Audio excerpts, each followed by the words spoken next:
Welcome to the Gaelan Trombley Show. You can find me on Facebook at Gaelan Trombley, on Instagram at Gaelan Trombley, and on YouTube at Gaelan Trombley. Spelling Gaelantrombley. Enjoy the show.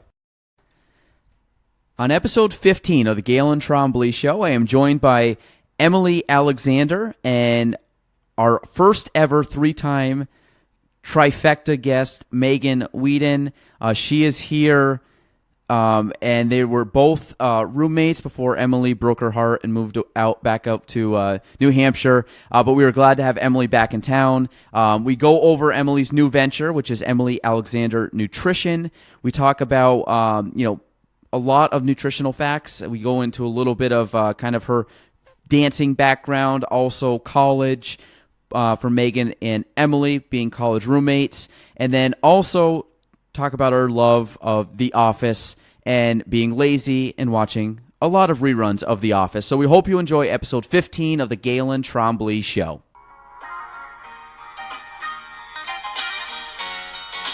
Welcome to the Gaelan Trombley Show.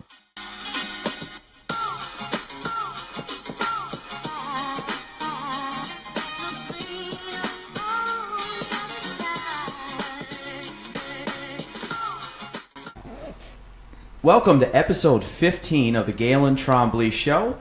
Today we have two guests. One is a first-time podcaster, I believe, and the other one is an old dirty veteran. So they're both here, ready to go. Well, first off, we have Emily Alexander. She is the founder and owner of Emily Alexander Nutrition. And we have Meghan Weeden, our old standby and our first ever three-time guest. 3 out of 15 episodes. So that's pretty damn good. Wow. So, good stuff. So episode 15, Emily, welcome to the podcast. Your first one, right? I'm assuming? Yeah. Okay. Never podcasted before. Okay. Excited. So this is good. And Meghan was, I guess, good enough to wake up this morning and come hang out with us. So, okay. So, Emily, for the people that don't know who you are, give us a quick introduction and, whatever you want to talk about. Cool. Okay, so my name's Emily. I am a nutritional therapy practitioner, which is kind of a tongue twister, so we just shortened it to NTP. I graduated from SUNY Plattsburgh with my bachelor's in psychology and a minor in nutrition, and then I decided I wanted to keep going with the nutrition side. So I did the nutritional therapy practitioner program. And I'm from New Hampshire. I've got a dog and then 2 dog niece and nephews. They're my sisters. And I have 2 actual sisters, but obviously the dogs are really important. Just kidding, guys. And yeah, so that's me in a nutshell. So when did you come to Plattsburgh? Because you came for college. Yeah, so I did my first semester at UMass Amherst. In what town did you grow up in? Keene, New Hampshire. Keene, New Hampshire. Yep. Way south. Mm-hmm. Right? Yeah. Kind of like Massachusetts border line? Yep, Mass and Vermont. So I went to UMass Amherst for my first semester, and it was way too big. So I transferred to Plattsburgh, which was an awesome decision. I came in the dead of winter. So This spring semester? Yeah, spring semester. It's a great time to come to Plattsburgh. Yeah, of 2014. Yeah. And you did the last 3.5 years here? Mm-hmm. Mm-hmm. And you just graduated in what year? 2017. 17? Yep. And did you majored in nutrition? No, I actually majored in psychology and then minored in nutrition. And towards the end of college, I was like, I should have switched. And I thought about switching to major, but I was like, I don't want to stay and be here longer without thinking I'll probably go back to school anyways. But so the nutrition took over, which is a passion of yours now. Mm-hmm. And you I think it's recently, right? Started Emily Alexander Nutrition. Yeah. So I finished my program in January, and then I just kind of tried to hit the ground running and get some clients and get the business thing going. So I got my LLC officially, I think, very beginning of February. Okay. Yeah. So how's that going for you now? Because is this more like, are you meeting these people face to face? Are these more like online clients? Are they more? We talked, I think, a little bit before about how you're doing it with technology and obviously coordinating through just like sending stuff through your apps and things like that. But have you met all these people in person? Yeah. So I right now am marketing a lot. So I take online and in-person clients. So my website's emilyalexandernutrition.com. And so I take online clients and in-person clients as well. A lot of my clientele I'm meeting through the gym and kind of word of mouth because I'm back in Keene. So it's really able to use my connections that I've made there to market and word of mouth, people who know me who are able to recommend people. So all of my clients, with the exception of one, are local to me. And how big is Keene? Keene's about 20,000-ish. So same as Plattsburgh then? Mm-hmm. Okay, so so you know a lot of the people there. Yeah. Like just growing up. And so now you started at your gym, which what gym do you go to down there? CrossFit Monadnock. What is it? Yep. CrossFit Monadnock. Monadnock? Mm-hmm. Yeah, like Mount Monadnock. Nanene? Or Shenene? No, that's a mountain? Yeah, Okay. It's the most climbed mountain.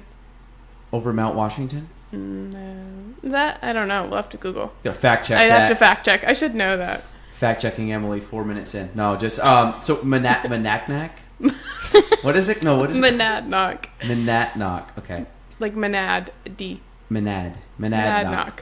So I met Emily. Actually, I met Emily. I think at an Adirondack Young Professional meeting. Yeah. With Megan, and then found out that I think a few weeks later, I found out you went to or you came to our gym, and then I kind of met you more through our gym than anything, which was CrossFit Plattsburgh, and then you ended up breaking everybody's heart and packing up and leaving, including Megan. You know. But now, yeah. So nutrition aspect of it, like what got you into nutrition? Like why did you go down that path? Yeah, so it's been kind of a really long journey. My nutrition journey has. So in high school, I guess I grew up eating kind of a standard American diet, which is what most people grew up with. So,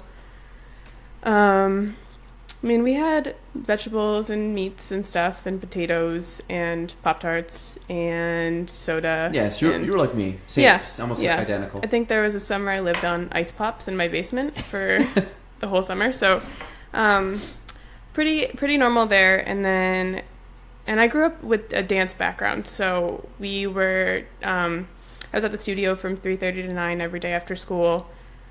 Those are all my friends. So we, were really active, but no one really talked about nutrition. So I started to get more into it. Beginning of high school, I was vegetarian from the beginning of high school through college, I was vegetarian for about 99% of it. And then, let's see, so we're in high school dancing. Towards the end of senior year, I actually... of college or high school? High school. Okay. So towards the end of senior year, end of junior year of high school, beginning of senior year, I had a really hard relationship with food. So, I was diagnosed with anorexia, so I had an eating disorder, and my relationship with food was really negative. So then I get to college, and I think it took me a while to get to a place where it was a healthy relationship, and that's where my nutrition interest started. So where it came into dance, I was trying to figure out how to eat healthy and be active, but without realizing that where I was at wasn't healthy and active. And I had a really great support system at the time who I'm really lucky to have had. So whether it was just them talking to me or reaching out, and the studio owner was really wonderful, and he was a big support. So I get to college, and I'm in this kind of negative headspace, which I think a lot of people are when they leave high school and get to college, just because it's a big transition period, and food is one thing you can control. So I took an intro to nutrition class, and it was this at UMass? Nope, this was at Plattsburgh? Plattsburgh. Okay. Yep. So yeah, so I got to college at Plattsburgh, took an intro to nutrition class, and I was like, this is awesome, and I just want to keep learning more. So then I minored in it and took those classes, and it was really great to get the education and learn how to really fuel myself to be active, and whether it was dancing or working out or CrossFit or that. But I would say that my nutrition journey didn't start in the best way possible, but it's really helped me to understand people's relationship with food and how important it is for it to be a healthy one. And I think that experience, even though it was a really tough time and really negative, is going to help me as a practitioner to help people in the future. Yeah, no, I think I think coming from a place where you don't you understand, but you've gotten through by trial and error, right, kind of through experience, which is tough, because I think if you were to try to give nutrition advice to, like, I've always been pretty good. I've never really had an issue with food. I mean, there was certain points where I was kind of the same. It was like I was getting into nutrition probably when I got out of high school, and I was kind of just like learning different things. Some worked, some didn't. Some I tried to do that I just screwed up. I mean, it's a lot of it's science. It's like almost like a science equation. And there's times, or a math equation, I was just missing certain pieces, and it was, negative here and there. And then once you kind of all put it together, and of course I never really worked with anybody on anything, so it was always very self-taught, self-learned, trial and error, okay, that didn't work, so let's change gears.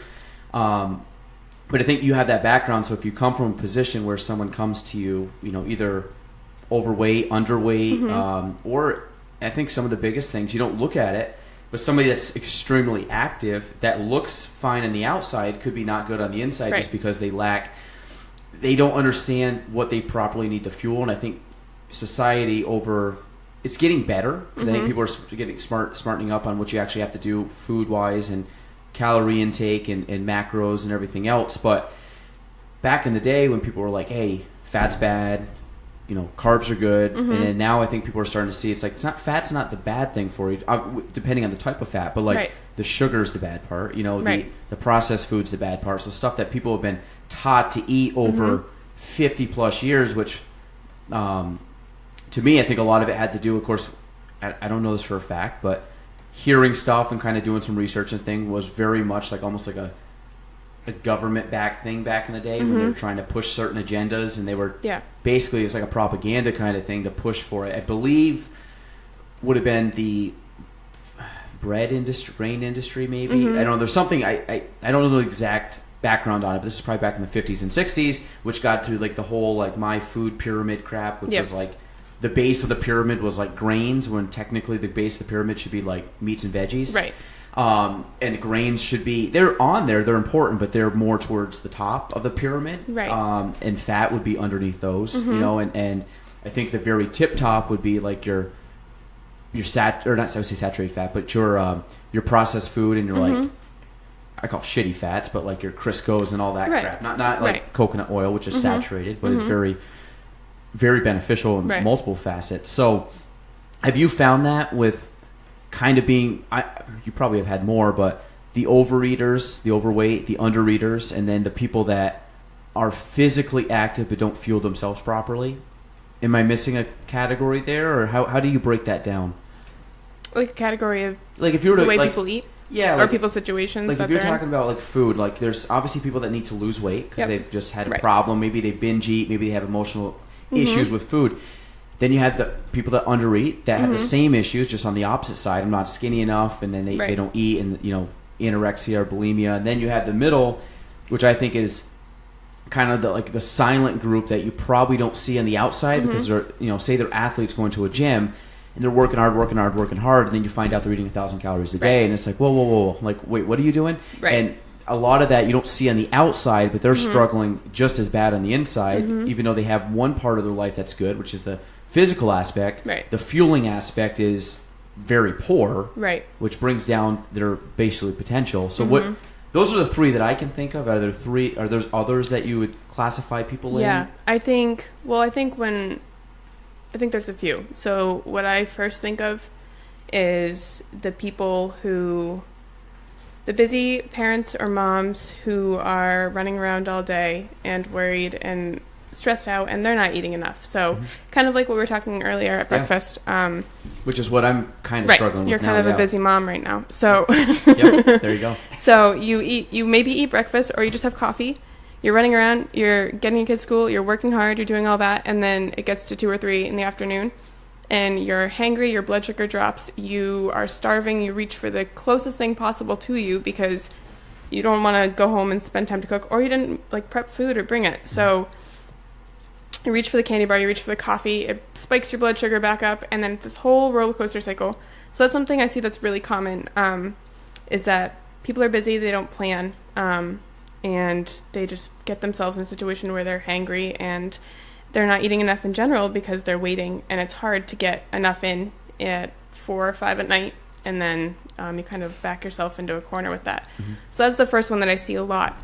Then I do see a lot of people, especially being in the gym, under fueling without realizing. So this is a conversation I have with a lot of the members at the gym at CrossFit Monadnock, is that you need to be eating a lot more than you think you do. And most people, I would say probably 90% of people, can eat at least 2,000 calories if you're looking at that and with the activity level, and that's where they should be eating. But I get nervous when I start to see people dipping down way below that, and they're wondering why they're not making gains or losing weight or doing those things, but your body's in a panic mode.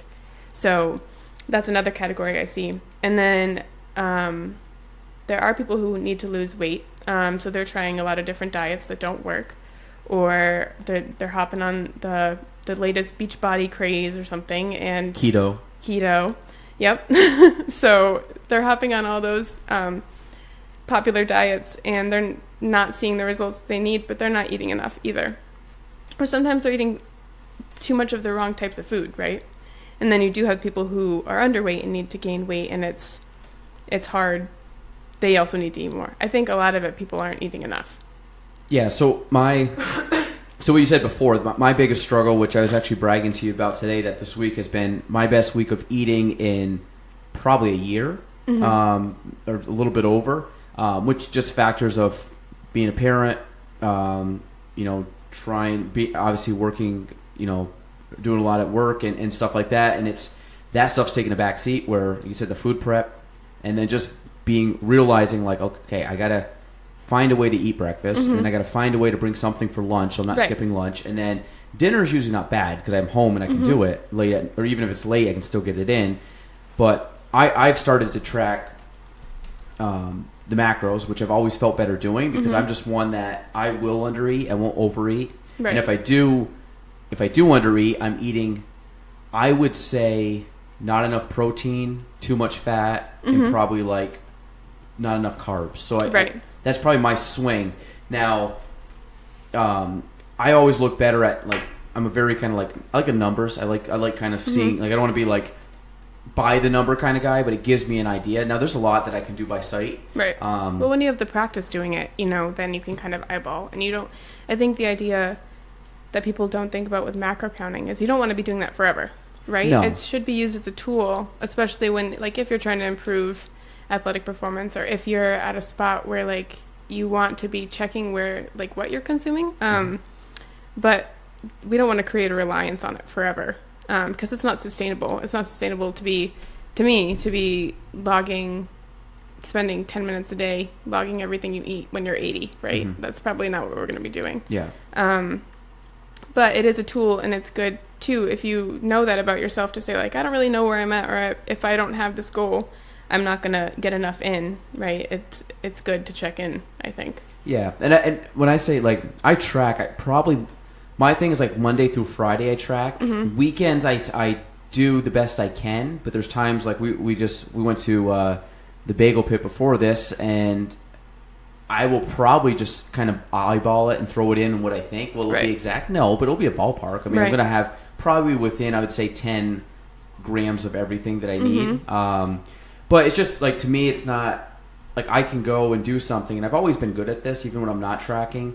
It's not like I gain a ton of weight or lose a ton of weight, because I can ballpark. I know what's good food, what's not good food, so then I just rely on trying to have a well-balanced meal, not eating fried food or sugar or things like that, or processed food. But that's, like, for me, that's like weekends, vacation, things like that, where I can kind of just eyeball things, and I know and I don't really crave crap food. Like, Right. I don't want to like I'm not like looking to go like I'd rather go out and have like a good, well balanced meal at like a steakhouse versus go to, you know, a fast food place. Right. So naturally, that's just the way that I gravitate towards, which helps. But in times that you can't, you got to figure out what's the best course. Like you can go to a fast food place, just ballpark what you're getting, I guess, Right. you know, and think. But so when you talk about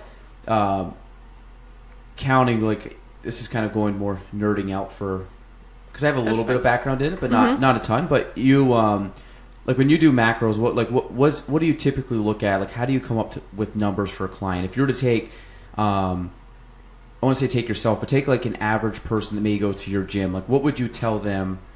Like, what factors do you look at? Obviously, male, female, weight, activity level, but Right. Yeah. So you factor all that in, but then I look at their goals, and I also look at what they're doing. So and their energy. So I would take, obviously, their like physical characteristics, like weight, gender, all that, and then I say, okay, well, what are your goals, and what are you currently doing? So if they're doing something like high intensity, like CrossFit or Orange Theory, or anything where they need that carbohydrate source, I'm not going to cut their carbs a lot, because I think that that's asking for a lot of hormonal imbalances and possible problems down the road. So I wouldn't recommend people who do CrossFit or those to follow keto for a very long time. I think that so then I also look at their energy level. So if they tell me like, okay, I wake up really tired, I'm not hungry, I have coffee, I go work out, I crash, I need the pick-me-up all the time, then I'm going to say, okay, we're going to add some more. It's going to be a little higher fat because you need more stability and more satiety in your daily diet than if I were to make you have higher carbohydrates. So that makes sense. So if someone was doing like probably longer intensity stuff and less of the quick burning, sprinting, that thing, I would maybe make fats a little higher. But I think usually for someone who's figuring it out, like a 40% carbs, 30% fat, 30% protein is a good place to start, because everyone's bodies are so individual. So it's all experimentation. So what works for me isn't always going to work for everyone else. And everyone's bodies handle it differently. You can tell by the way people like to work out, the way people like to eat. Some people can eat higher fat foods and feel great. Some people don't, right? So you've got to look at how the whole body is functioning as a whole. So sometimes it takes a few weeks to figure out what they're going to respond to. But I take that all into consideration and then kind of tailor it from there to meet their goals. Yeah, when I this was a few years back, but the zone diet, which was actually I got the book on the shelf over there, but the zone diet, which was the 40-30-30. Yep. And that's like a standard CrossFit practice thing. And so it was the first time that I actually tried doing it. And I did it from January. I was basically going through, it's the only time I've actually really tried to do this is I tried to get strong to a certain point, which I did. That was the time where I was the strongest I've ever been. And then I also got to the point where I was the leanest that I've ever been while still keeping the strength, which is great. It just, obviously life happens and it becomes, it's not as much of a priority now that it used to be. But I got to the point where from January to like middle of March, so I did almost, I'd say probably a solid 70 to 90 days of the zone. And now I don't think I was eating enough, but oddly enough, meaning I think I was like right around 2,000 calories a day, which I was still about 175, 180, but I felt like totally fine. Like I wasn't sluggish at all. I wasn't eating huge meals, but I was eating the proportionate amount that I needed. And I had all the energy in the world and I felt great and I was never tired. I was eating good food. Now I've switched more to macro counting now because to me, it's more an exact thing. A zone is like a close enough kind of thing, even though I think you're in proportionate, but it doesn't count. It only counts your macros, like your main macro. If you're doing a protein source, but it has a little bit of fat, they don't count the fat. The carbs may have a little protein, they don't count that. So I got a little bit more down to like, well, I'd rather do macros so I know exactly the numbers, which I find is good. I haven't done it fully for like a 3-month spurt, which I'm really trying to do it now. I say 3 months, but I mean like trying to do it 5 to 6 days a week for 3 months worth. Well, and that's where you start to see a lot of change, right? So anytime we're talking about diet, there's some stuff that you can kind of notice immediately, but a lot of it you've got to be consistent for, like, what I like to tell clients, it's probably about 3 months for you to take, for your body to catch up to what we're doing. So obviously you're going to feel better that first week or two when you cut out, well, I say obviously, but sometimes people don't feel better when they cut it out immediately, and you get kind of a healing reaction and a withdrawal from sugars or processed food. And sometimes you get that immediate benefit of, okay, I've got increased energy, but for it to really catch up, you've got to be consistent and be okay without the immediate gratification, which is really hard, right? Because you want to be like, I just made all these huge life changes, and I expect to see this my life in a week, like right, yeah, right. I want to be hitting PRs like tomorrow and feel good and have all the energy to go run around and like feel confident. But sometimes it takes a little while. Yeah, no, I think that's the same thing. Like when I know going in, it's the same thing. Like everybody does it for a week. I find though, like even just in a week, I don't know if it's hormonal or whatever, but I just find that gets a little bit. I feel just a little less like lethargic, and I feel a little less kind of like bloated kind of deal because. And that happens quick. I think that happens for me. That happens usually in the first week or two. I can feel a shift, and then I get probably to like week 3, 4, where it really becomes a habit. Yeah. And then to me, you're kind of on cruise control at that part. I mean, you obviously do the work, but it's not. Everything's kind of set. And like if I use like MyFitnessPal, my thing on like one of those things is, again, the hardest part is the first couple weeks. Well, everybody's human. We're kind of creatures of habit. Right. We go back to the same meals. Like I'll eat the same breakfast probably in a month 27 times or a variation of the same breakfast. So it's all there. Right. Lunches are probably the same because I'm just going to keep getting the same foods. Right. And I'm one like, yes, I like the taste of food, obviously, but I really look at food as like from morning to like pretty much all week as like a source just for fuel. Right. Like where... Like I only really think of like, does something taste good? Maybe if we're going out to dinner, and then I'll just get whatever I want. But for me, I don't really care if it tastes super good because I find I just get into a point where I'm just like, I'm good. Like I just need to eat so I feel decent, and then because I eat very fast and I'm just on with the rest of my day. So a lot of it is kind of boring. Like people will be, but I think after a while you just get to the point where like good food to me still tastes good, but I think people got to get over the hump of like you got to get through like. It's gonna be different. You're not gonna have all the sugars and fats and oils, but it's gonna feel way cleaner after a couple weeks. Well, and you start craving the fruits and the vegetables and those things when you cut out the hyper palatable foods. So I think that's and there's two kind of camps of people. There's people who see food as fuel, and they just say like, really, if I didn't have to eat and I could just like take a pill that had everything in it, then. Okay. So then there's that camp, and then there's the other camp where food isn't necessarily fuel, and thinking about it's more of an emotional thing. So I think that there's two different sides to it. Yeah. So I mean, as of right now, you this is still a blast for you to do, right? Like, you have a passion for it. Yeah. So because I remember you did it a few times. While we were up here, I did a cooking class with you once, and I know you were doing some stuff. And that was right before you left, so I think that would have gotten to a much bigger level. Cause it was pretty cool. And you had used a little, like I said, just better quality ingredients, and I think we made a stuffing. It was like right around Thanksgiving. Yeah, it was right before Thanksgiving. It was good. We did a stuffing, then we did something else with some, pumpkin brownies. Yeah, which were good too. But it was kind of like a different variation on it. But it tasted good. And I like cooking, so it was fun. Yeah. So I don't get to cook often, but I do. When I do, I like to cook. So yeah. So other question we wanted to bring up, like, what's your thoughts on extreme diets? Like extreme, we talked about like keto, where you're completely cutting out a macronutrient source. Like, what's your thoughts on? Because obviously there are people that are 100% pro keto. Right. There's 100% people that are 100% against it. I can kind of talk about my I want to hear yours, but I'll talk about my thoughts on it too. But like, what is?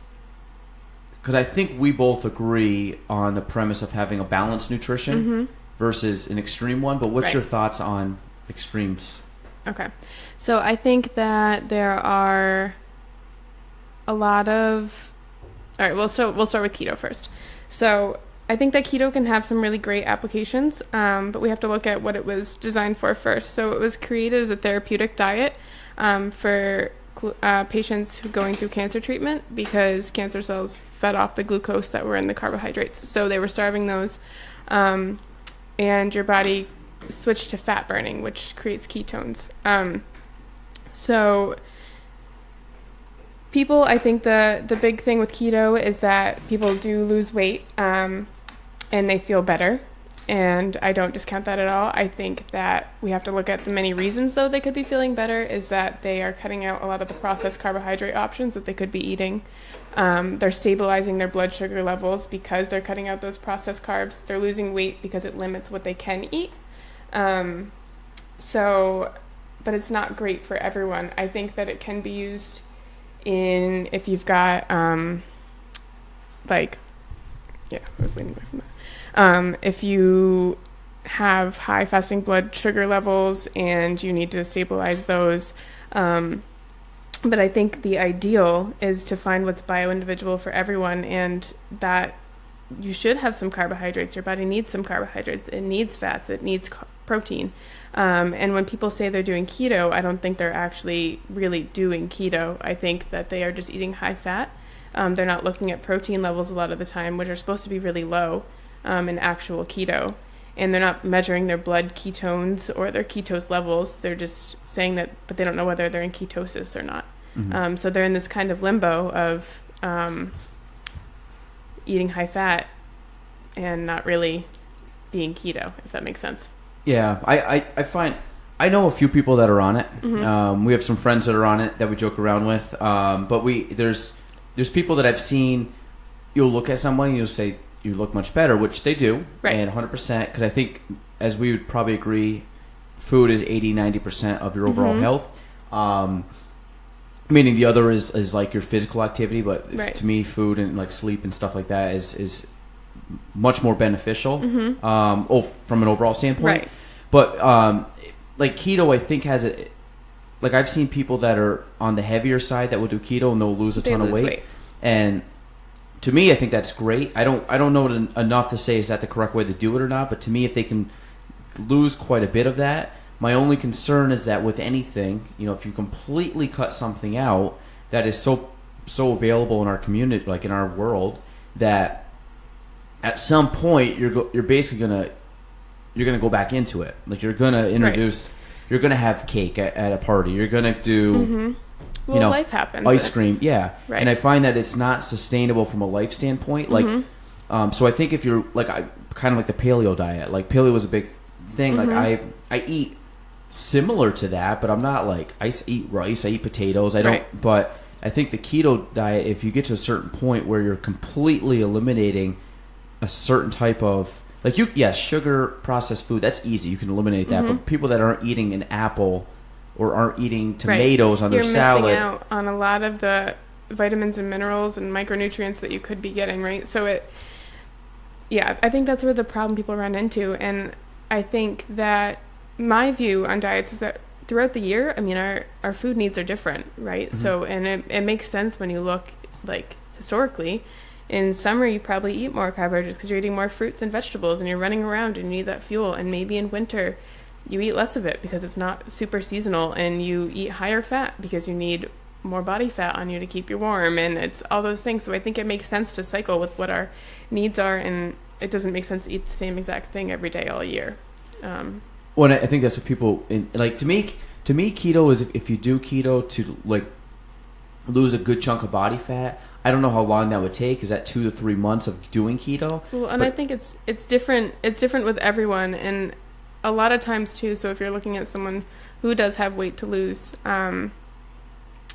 they're pretty insulin sensitive a lot of the time. So non-insulin sensitive. So their body's not responding to the insulin signals that they're getting.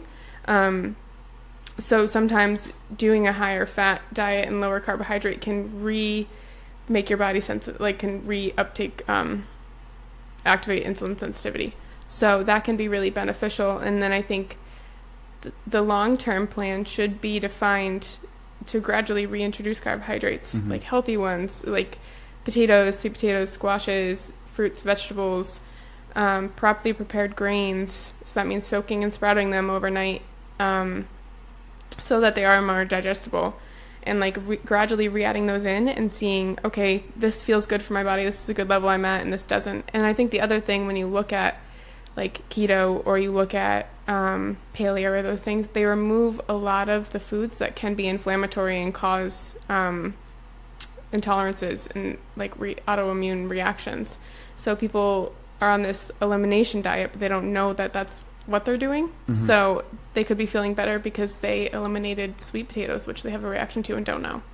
Yeah. So like you just said, if someone does keto for a few months and gets to the level where they're like, I've got over the big hump, I've lost quite a bit of weight. Mm-hmm. I think at that point you have to go to kind of a slow, like a balanced diet with mm-hmm. maybe, obviously some calorie deficiency to keep the weight loss going.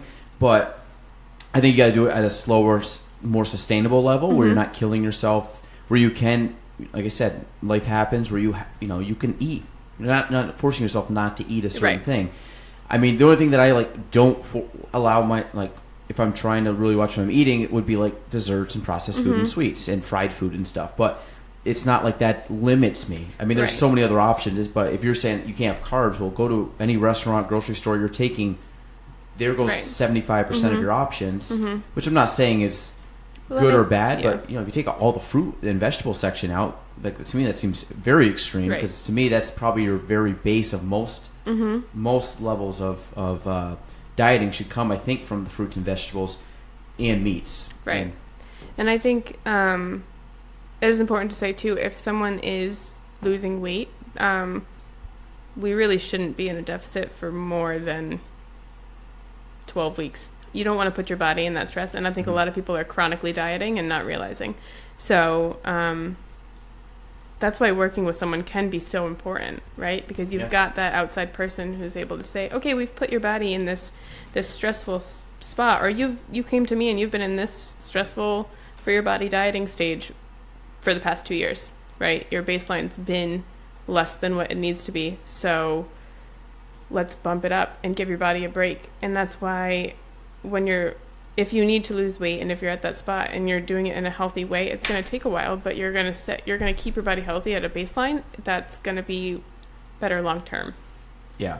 More sustainable. Right. And I think that's something that you can do for years and years and years, mm-hmm. because I don't think it's, like I said, 12 weeks, and it's not a drastic 12-week change. It might be eliminating, if you talk about eliminating like a certain amount of calories, even if you're eliminating 300-400 calories mm-hmm. a day, you can do that by just changing up some food sources. So instead of having potatoes, maybe have like cauliflower, or you have like, you can definitely, I don't think that's I mean, you can tweak a few things, but you're not like going crazy. Like if mm-hmm. I had like potatoes, or if I had more vegetables, I mean, to me, if you give me like a steak with a bunch of like mixed veggies, like I love that. Like that's probably one of my favorite meals.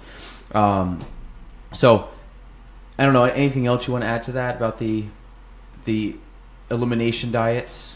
I think it's the same. Is there any others that you can think of? I mean, obviously, like low fat, people know it does not work anymore. Low fat's it's not good. Your hormones need fat. That's the building blocks of them, cholesterol. So, yeah, you want to be eating healthy fats. You want to be eating good sources of carbohydrates, good sources of protein. So, like, what those look like is grass-fed meats, wild-caught fish, pasture-raised eggs and chickens. So for somebody, or take... We'll use you for an example, I guess, or you can use a client. Give someone a rundown of a day that you would a day of eating. Now, obviously, things change, but if you were just to say, "Hey, this was what I might eat on a normal Tuesday," like from morning to night. Obviously, factor in your normal day. If you say like, "Hey, I go to the gym 5 days a week," or I do something active 5 days a week, add it in. Like add like what you would eat 80% of the time. Okay, so and times if you can. Mm-hmm. Yeah, so my schedule, I don't think I said in the beginning. So right now I'm a children's case manager. So I see kids on our treatment team and like work in the homes with them. And we just started implementing nutrition services too. So I'll be working with families, and therapists can refer their clients to me, and I'll go like work at the homes with the families, go grocery shopping with them, teach them how to find healthy stuff on a budget. So my schedule, it's nice because it's really flexible. Because I see kids after school, and then I also meet with parents during the day. But Yeah, so my schedule's a little more flexible. So I typically, if I wake up, say it's not a day that I'm going to the gym in the morning. So I wake up, I have some water first, usually with some lemon in it or some apple cider vinegar, just to get digestion flowing and to rehydrate. So this is something that I had to work on for myself because you're sleeping and you're dehydrated from sleeping all night. So before you put anything else in your body, you want to make sure that you're putting water in it. And water is one of the most important things that you can have ever, because you need to be hydrated for all of your body functions. So cellular communication, losing weight, energy, performance, joint health, migraines, fibromyalgia, they all have a role in dehydration, or dehydration has a role in all of them. So have some water, and then I have some coffee, my first cup of coffee. And then my breakfast will usually be, so it's probably around 7:30 or 8, and I usually get up around 5:30 or 6. Do you have black coffee, or do you put stuff in it? Usually I have black coffee, but lately I've been doing, blending some cocoa butter or coconut oil, some maple syrup, and coconut milk, and some collagen if I have it. So I like to blend that up. And then I have some breakfast, which will either be some soaked oats overnight if I had worked out that morning just to get some carbs in. And I usually add some nut butter and like some sun butter or something to get some fat in so that my blood sugar doesn't crash later, and also some protein powder. Or I'll have like some scrambled eggs on the side. But if I didn't work out, it's usually a higher fat breakfast. So it'll be like 3 eggs scrambled with lots of veggies. So like spinach, mushrooms, and then some fruit on the side. That sounds good. Yeah. So, and then go to work. I usually probably snack on, I make some energy balls that have like oats and seeds and like nut butters and stuff sprinkled in there. So some healthy fats and protein. And then I'll usually have like an orange. I eat the same thing a lot, so it's pretty boring. Yeah, like I said before. Yeah, no, that's fine. Yeah, so usually that's around like 10.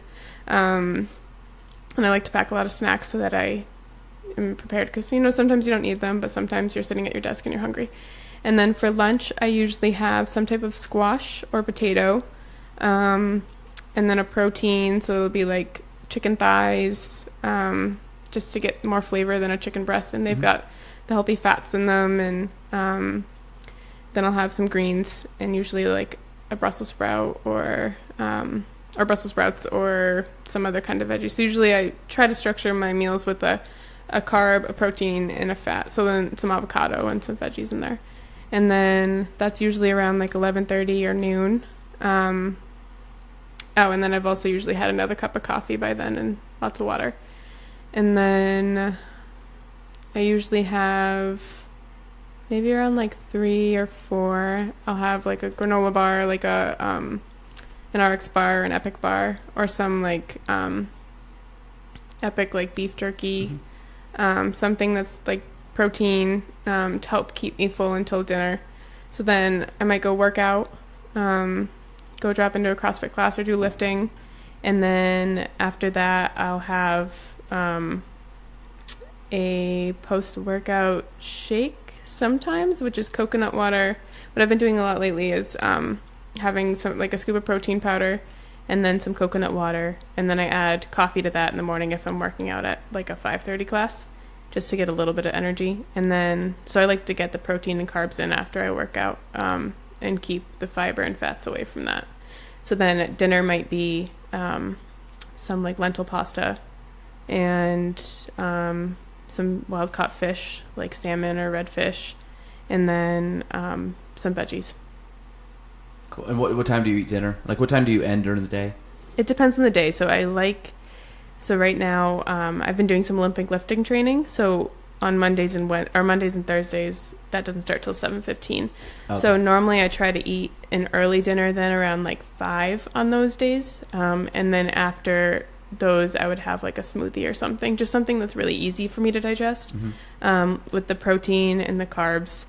and that way I can go to bed not super late after that, because that's usually around like 9 or 9:30, and I don't really want to eat like a bowl of rice and chicken.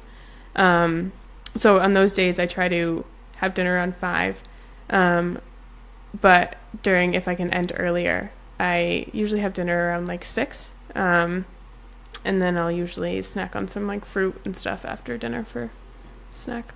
And for most of this, like your lunch, I mean, you leave the house, I'm assuming probably normal time, 7, 8, 9 in the morning, somewhere like that, and then you probably return depending on either, say, 5 or 8, 9, depending on the lifting. Yep. So most of this stuff is being eaten away from the home. Yeah. Right? So you, how do you? This is one of the things I struggle with, is just the prepping of, and I've started to get better at trying to make sure everything's kind of like made night before. Right. Kind of like making my school lunch to go to school. Like I'm grabbing all my stuff so I can like. I can make a note on my phone just to make sure I grab it out of the fridge before I leave. But is that kind of the same with you? Yeah. So what I do is I try to, at least, like I love to cook, but I have so many things that I've got to accomplish on a weekend. So I really don't want to spend a lot of time standing there and cooking for 6 hours, right? So, and all these complicated things, which are fun, but not always practical. So what I do is I batch cook, and I do like buffet meal prepping. So I'll roast a bunch of vegetables and proteins in the oven at the same time. So it might be I roast some chicken thighs and some steak or something in the oven, also with the vegetables that I'm cooking. So it might be like the squashes, Brussels sprouts, broccoli, and asparagus. And then so I just put them all in like 1 or 2 pans, pop them in the oven. While that's happening, I can just throw some like quinoa or soaked rice on the stove and let that do its thing. And then I can go and write whatever blog post I have to, or take my dogs for a walk or something while all that's just doing its thing in the oven. And then you can add the flavors later, like sauces or avocado or those things, to keep it interesting. So what right now do you, like I said, we talked about like, do you follow your macros pretty tight right now, or are you kind of like just a lot of eyeball and just kind of, just kind of knowing roughly where you are? Yeah. So I was, ballparking and just kind of eyeballing it, until about probably February, just with the school finishing up my program and the holidays, and just giving myself the opportunity to take a break from it and say I'm just going to enjoy and staying healthy, but just, having the relaxed view around it. And now that I'm training for the Olympic lifting, I want to really make sure that I'm eating enough. And so right now I'm in kind of a surplus just to be getting my numbers up. So yeah, I'm tracking and weighing and measuring, but still giving myself the opportunity to say like, okay, like I'm going to go, when I came up here for the weekend, like I'm not going to worry about tracking and those things, and just also enjoying life at the same time. But I would say I follow it for the most part. Cool. Yeah. No, that sounds good. We'll go into the last thing before we bore Megan to death, and we'll bring her in, and we're gonna bring her in the 5th inning here. She listens to us all the time, so it's fine. I know. The best friend and probably the worst nutritional client ever. Yeah, she was supposed to be my practice client. We had to like go through the process. And I was like, oh, this is great. Like, Meg will be fine. And then it was like 6 months of drink water, drink a glass of water. That's all I needed. Yep. So you don't drink water, Meg? I guess I'm really bad at it. I don't know. She is really bad at it. Okay. I don't feel bad, though. Yeah, but you would get to like 8 o'clock at night, and I'd be like, how much water do you have? Oh, like half a glass. All day? I don't get thirsty. I don't know, man. Like, I get you like drink club soda. I love it. Ugh. I don't like anything carbonated. God damn. Okay, never mind. Like when people can chug soda or like anything, I don't drink. It don't drink creeps soda. me out. Don't drink soda. Yeah, soda's right? bad. Yes, soda's thank bad. you. This is probably all I have all day. To drink? Probably. See, it's a work in progress. Oh my god. That's a lot though for me. But you.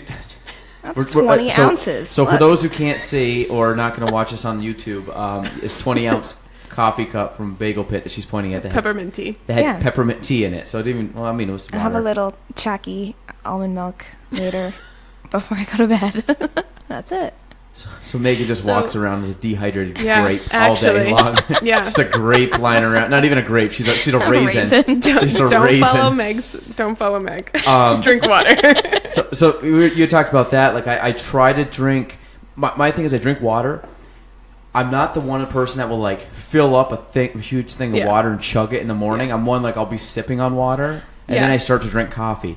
My problem is I drink water and coffee a lot, but I probably will drink coffee from like 7, 8 in the morning up until noon. And that's probably all I'm drinking. Where like, so then you're playing catch up. Well, right now I have a coffee that I drink 90% of the time, and I have a thing of water here too that I sip on. Yeah. Like kind of like clean out the coffee taste here and there, but then like once it hits, then I drink water the rest of the day, and I actually do drink a lot of water, but I back end it. So I drink a ton like later on in the day and like at night and before bed. I'm just constantly drinking water then. But so I'm really like a 8-hour coffee guy, and then like the other 12 hours or not 12 hours I'm awake, other 8 to 9 to 10 hours that I'm awake, I'm drinking water. Yeah. So I don't know if that's good or bad. Well, so you want to be starting the morning, like I said, with water to rehydrate yourself. I get better at that. Yeah. Which is hard as you drink coffee. But so essentially the rule of thumb is that you should be having half your body weight in ounces in water. So half your body weight in at least. So minimum. If I round up, so if you're 180, so 180 would be 90 ounces of water at least. And then if you're active, so then you add on just 4.5 of those, Meg. You can do it. You got it. Well, you're not my weight, but you can 3 of those maybe. So then you have to add at least another 12 ounces per diuretic, which would be coffee or soda or tea, or per hour of exercise. So if I drink this, that's probably another 20 ounces of water needed, roughly. Mm-hmm. And if I work out, that's another like 12. Mm-hmm. So I'm like 120. Yeah. So you gotta have a lot of water. So that's 6 of these of water a day. I could probably do that though. Yeah. If you have like 20 ounces of coffee. Wide top, you can really chug that quick. Yeah. It's probably drinking out of a bottle. Slower. Mm-hmm. Having to pee is the biggest inconvenience in the world to me. Okay, so this is the thing though. So hey, I'm just saying. I was gonna do I was gonna say if everybody pees their pants. Remember Billy Madison? Yeah. Greatest line ever. Hey, Billy peed his pants too. No, keep going. Sorry. No, it's good. Peeing your pants is cool. If peeing your pants is cool, consider me Miles Davis. Or the old little lady. Yeah. See, that's what I'm not going to quote. I'm not going to quote. We're not going to quote Adam Sandler movies because that will be a podcast. Yeah, that's going to be its own. Sorry, keep going. So if you are drinking water and then you have to pee immediately after, it means that your body has built up toxins that it's trying to flush out. So eventually that feeling does go away. But that's why it takes a while for people to get into the habit, because it's not fun to have to pee all the time. But that goes away when your body gets used to it. But it's flushing out the toxins, because if you're dehydrated, those toxins aren't going anywhere. Clear pee is the way to be. Yeah. I had an old doctor that told me that once. We were doing physicals, like junior high. And that was what he told us. Clear pee is the way to be. So I remembered that. So yeah. Yeah. When it comes out like water, that's a good sign. Yeah. Not yellow. Right. So want to get into it. How long have you been doing? What's your your physical background obviously was dance. Yeah. Did you do any kind of like lifting, working out on the side with dance, or was it pretty much dance and then up until recently? It was. 'Cause you're 24. 24. Okay. Yeah. So it was dance from when I was 3 up until 18. I danced I just would be at the studio from like 3 to 9 Monday through Thursday, and so that was my physical background. And then I got to college and joined the dance team, and then would go and run on the elliptical or the treadmill or do the cardio and abs kind of thing. And then, but I didn't really know what I was doing. I was just kind of going in there and moving around, and I started lifting weights. Might have been the end of my freshman year, beginning of my sophomore. I think it was the end of my freshman year. I started lifting weights, and I had a boyfriend at the time who was kind of teaching me how to do it, and that was my first introduction. And it was really fun to say, like, wow, I've never, like, tried to lift anything heavy, and now I can squat. I mean, it wasn't heavy compared to what it is now, but that's what shows what practice is. And say, like, wow, I never thought I'd be able to pick over 100 pounds off the floor, and that's pretty cool. So I started weightlifting in college a little bit, and just really started, like, researching a lot on it. So that's what I'd spend my extra time doing, is just, like, reading the bodybuilding.com workout splits, and I think Muscle Nerd Fitness or something was another one that I read, and it was T-Nation and all those. Yeah.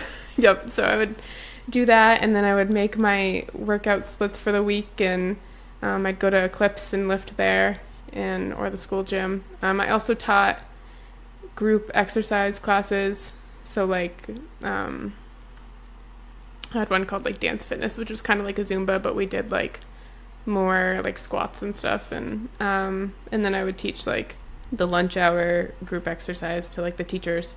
And then I had my Pilates certification. So I kind of dabbled in a bunch of different stuff. I did yoga for a really long time, just because it kind of coincided with dance. And then Meg actually introduced me to CrossFit. Haha. I think it was, Look at that. Was it when we lived together? Yeah. Oh, so how the turntables have turned. Right. The turntables. Megan didn't She was get the like, reference. here, have fun. Yeah. I'm going to go with you one time and never go again. Yeah, I think that was when we lived together. Yeah. So the summer before. Junior year, sophomore year, junior year. Yeah. Yeah. The summer after junior year. Yep. So then she brought me to CrossFit, and then I loved it. So it was nice because I was like, oh my gosh, I haven't, like, sweat or had done anything in high intensity in so long. So it was nice. So a couple things, like, so obviously, like, you are kind of full circle from when you started your nutrition journey. You talked about having problems with food to now, if anybody was to actually look at you, you look very fit. Like, you look, I've seen you at the gym, obviously, proportionally you look strong. Yeah. You've have, which I think is probably different, obviously coming from a dance background, than anything now. I'm sure you have wider shoulders, big, your back, arms, basically butt, legs, all the way down. Everything, like, has grown in a good, proportionate, strong way. What I find, and most people that don't want to, or I say people, I'm going to say females, because that's usually the case. Most females that don't want to lift is, I'm going to get too bulky. Right. I've been in the space with girls lifting for now probably 8 years, and I've never found a girl that I've looked at that I'm like, man, and to preface this, I've, as people have probably found out, I really, I obviously enjoy the CrossFit methodology and stuff, but I've been to the regional competitions and the games, like the actual big games, like, so I've seen the top people in the world that do this, and even if you look at those girls in real life, they're not any bigger than you or I. They're just, they obviously have muscle where 99% of the world has, is softer than they are. Right. But they don't look physically bulky. If they were just to walk around the streets, you would not know. You would just say they look really good, like they're in good shape. So what do you think's been the biggest? Obviously, you got into it, liked it. Obviously, it's transformed your body from probably where you ever were before. At least I'm assuming, coming from a dance background, which is there's not a lot of resistance. So what's your kind of, did you ever have that stigma of, like, I'm going to get too bulky, I'm going to look too big, guys aren't going to like me because I'm going to look too much like a guy, kind of thing, which I've heard from many girls, or girls that get into it and leave because my legs are getting big, my butt's getting big, my shoulders are getting big, and I feel self-conscious. So what would you say to any kind of girls that are on the fence about joining? Because I know any girl that's come to our gym that's stuck with it, that really gets into it, does not care. They literally get to the point where if you ask them what they look like, obviously there's some vanity part of it where they do want to look better and stuff, but most of them are like, I want to lift more and go faster. Right, and that's what I really love about CrossFit, is that it takes because everyone still wants to feel comfortable in their body, and I don't discount that at all, but I think it takes the pressure off of yourself to feel like I need to work out to lose weight or to be skinnier or to take up less space. And when you're in the gym and you're feeding off of what all your friends are doing and you're watching them work out and get PRs, you're like, I want to lift as much as that, and I want to be stronger, and I want to feel great and be able to run faster and do all the things and have all the fun doing it. And it's just really, I think that people need to just give it a chance. And it just, if you're worried about people not liking you because your legs are strong, then you don't want to be with those people, right? Yeah. Like, I think about my favorite people that I spend time with, and it has nothing to do with their body shape, and it has nothing to do, it's the energy they put off. And those are the people you're going to find in the gym that you work out with every day. And I think Well, I think that's the most beneficial is the people that you work out with, because a lot of those people are go-getters. They're not like lazy. They usually don't have bad attitudes, and the ones that do don't last. They don't last. They get filtered out. So really, what I love is anybody that's ever left, like our gym has come and left. I always say we've kind of got rid of, like, you get rid of the people you don't want at your gym, because eventually you want the best to kind of rise to the top, and you want the people that have the self-confidence and they have the just joy to be there, work hard, get better, improve, do it with other people, not just be, hey, I'm going to do it myself and don't care about you. I want myself to get better, and I want you to get better, and I want the youngest and the oldest and the most fit and unfit in our class to get better. Right. You actually had I think I was creeping on your post the other day, which is what I do. I think I did that for Meghan too, and I like posts from like 2010 on there. Yeah, or something. I think I was with you. I opened my Instagram, and I'm like, holy hell, I got like Gaelan ding, what the hell? And I pull it up, and I'm like, well, damn, Gaelan, okay. I think like 90% professional were you with Nana. Yeah. So I had a bunch with Nana. But you had a post the other day, I think it was a longer post, but you had basically written on your, I think you have a nutritional Instagram and your personal, right? Yeah. So I think this was on your nutritional one. You had wrote one basically saying what you just said about, I think the one that you took away was don't try to, take up more space was kind of the premise of it. Well, but I think kind of go into that. Yeah, I think that people, especially women, but also men, like we get in this pattern of I should take up less space. I need to be smaller. I need to sit here and not take charge of my life and don't take ownership. I think you should be taking ownership. I think that space is awesome, and if you're around people who make you want to take up less space, go find another group of friends. I think that you're going to attract more people that you want to spend time with when you're able to be comfortable with who you are. And it's a long journey, but and that's why finding stuff that makes you feel confident, like if CrossFit isn't your thing, go to a yoga studio, go find a group to run with, go do something that, like, put yourself out there. And that's what CrossFit's really given me, is the confidence to say, like, I want to be stronger and I want to be constantly improving and not taking away from myself. So whether that's, okay, your legs or your butt's getting bigger, go buy some jeans that you feel good in. Don't try to buy the same jeans that 2 years ago, because your body's always changing, right? Like, do stuff that makes you feel good rather than having to take away from yourself. Yeah, and I've seen I follow people obviously on social media and stuff, like local people, and you get a lot of the gym crowd and stuff. They go to the gym and they obviously take all their mirror selfies and stuff, which to each their own. But what I find fascinating is and I could be wrong, maybe it's just because it's broadcast more, I'm not in that space really, but there seems to be a lot more like female powerlifters in the area, which to me is kind of cool, because it's a total different stigma than what you used to see, where I'm starting to see girls that are pulling 300 plus pounds in a deadlift, right? Which that is a pretty good feat to do as a lifter, and local girls that are really getting after it. And I think that's a cool thing, because I think it takes away that stigma from, hey, because I think it was always kind of a male dominated spot of like lifting and doing all the bodybuilding splits and things like that, to now I think girls are just like basically fuck it, like we're gonna get just as strong. And I think and to me that's incredible, because the human body is the human body. I said both male and female have to be doing the same style of training in resistance, and it's kind of cool to see that wave, where I think for a lot of girls it's a mental wave, where I think for guys it's more physical, because like guys are like, I want to get big, but like physically I got to get to that point. Girls got to get over the mental hurdle of should I allow myself to get to that point? And I think we're starting to see a lot of, and it's kind of cool, like I hope more people follow that trend, whether it be powerlifting or CrossFit or whatever, that they're like, hey, lifting weights is not going to make me look It this like physically won't. You this need, guy. Like, you don't have enough testosterone in your Right. body. You don't have enough. And to be honest, even the people that are at the very top of their game and are doing, and I'm talking natural people, not like injecting steroids, but like those people physically aren't going to get to that level. Even from a guy standpoint, I could lift as much as I want. I'm not going to look like, Jay Cutler and Ronnie Coleman. Like, I'm not going to look like Right. that, because you have to take some supplements to get like, illegal supplements probably, or whatever, to get to that level. Right.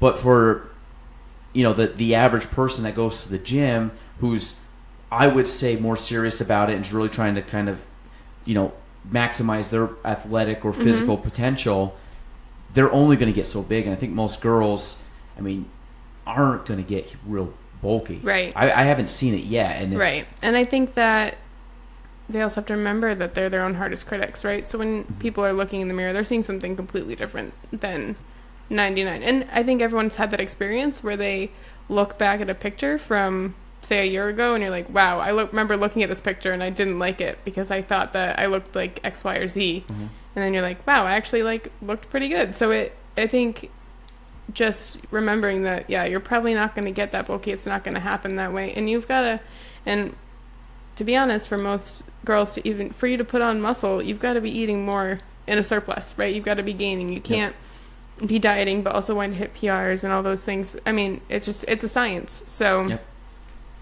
And also, for a lot of people out there, Instagram filters and airbrushes do a lot. So Right. don't trust me. A lot of those people that you see, the Instagram models, those are not the original photos. Right. So, which is it's a cool change now, I think, happening on social media, where people are the no filter thing. People are being more real, but and that's where you've just got to use your judgment with who you follow, and follow positive people. If you're a social media person, follow positive people that make you feel good. If you're following Instagram models that make you feel like shit, delete them. Right? Yeah. Because again, you see the highlight reel. You see the highlight reel, exactly. You're seeing them on a good day with good lighting and good angles and everything else, with professional cameras and professional Photoshop ability. So, I wish that happened to me. I'd look way more jacked than I am. So, but we'll get rid of the nutrition. I wanted to bring Emily on so she could kind of go into it, because I know that's a big passion of hers, but we didn't want to leave out our favorite regular on the show, Miss Meghan. So I'm going to let you guys kind of just have the floor here. Tell me about your friendship, where you guys met, anything that you can say. Again, everything's pretty much you can say whatever, so I don't care. But anything, just kind of tell us how you guys met, your history up to now, and then any good stories, anything with dance, anything with college. I guess I'll preface what our relationship in a nutshell is last night we were going to go out and have some fun, and then fell asleep at 11 watching The Office. And that's why I enjoy having both these ladies on the show. My all-time favorite. So yeah. So my joke is that Emily tries to keep me in line, and I try to get her to have a little bit more fun. Yeah. It balances out. Yeah. And then Grandma Meg is in bed watching The Office. Yeah. Well, okay. Was planning on going out, and then got on the couch, and I was like, ooh. Comfy. Yeah. Had I not sat on the couch, I think I would have been okay. Yeah. I did the same thing last night. I was going to go to a basketball game, and I had my jacket on, ready to walk out the door, and then I'm just like, if I go to the basketball game, this is literally what I thought in about 10 seconds. I'm like, I got to drive there. Yeah. I got to go in. I just really don't feel like talking to people. Not in a bad way, but people won't realize this. I'm way more introverted than I am extroverted, so I have moments of social anxiety where I'm just like, I don't want to talk to anybody. And then I was like, I got to sit through a basketball game, then I got to come back, drive home, I'm going to be back at 10. So instead I watched on Netflix the 2000s, which is great. Like the CNN documentary on the decades. Oh, I haven't seen it. So now they've done the 50s and 60s and 70s. Now they're up to 2000s, which is basically, I know every reference on there, which is cool. So I did that. So I did the same exact thing you guys did. Yeah. Except I wasn't going out. I was going to watch basketball and come back. So yeah. So keep going. That's pretty much it. I'm just the bad influence, and she's the good influence. Were you drinking water last night, Meg? No. I had a work dinner. Do you? Well, I know. Okay. Yep. Sorry. Yes, no, you did. Good. I did have water though. Okay. Do you find that you try to overcorrect your nutrition and eating and drinking and stuff when Emily comes in?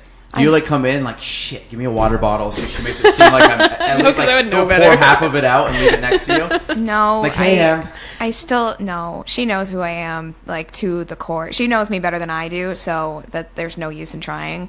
I do know that I am better about it when she's around. You know, like when she was coming up this weekend, we went to Saranac Lake yesterday because I work up there now, so I just kind of showed her all my We ate all the food. my hangouts. And were you walking or were you working, or did you just go up for the day? no, we just went up for fun. Oh, Had some great avocado toast. Yep. I've never had that. It's pretty good. Is it? A lot of people would eat it.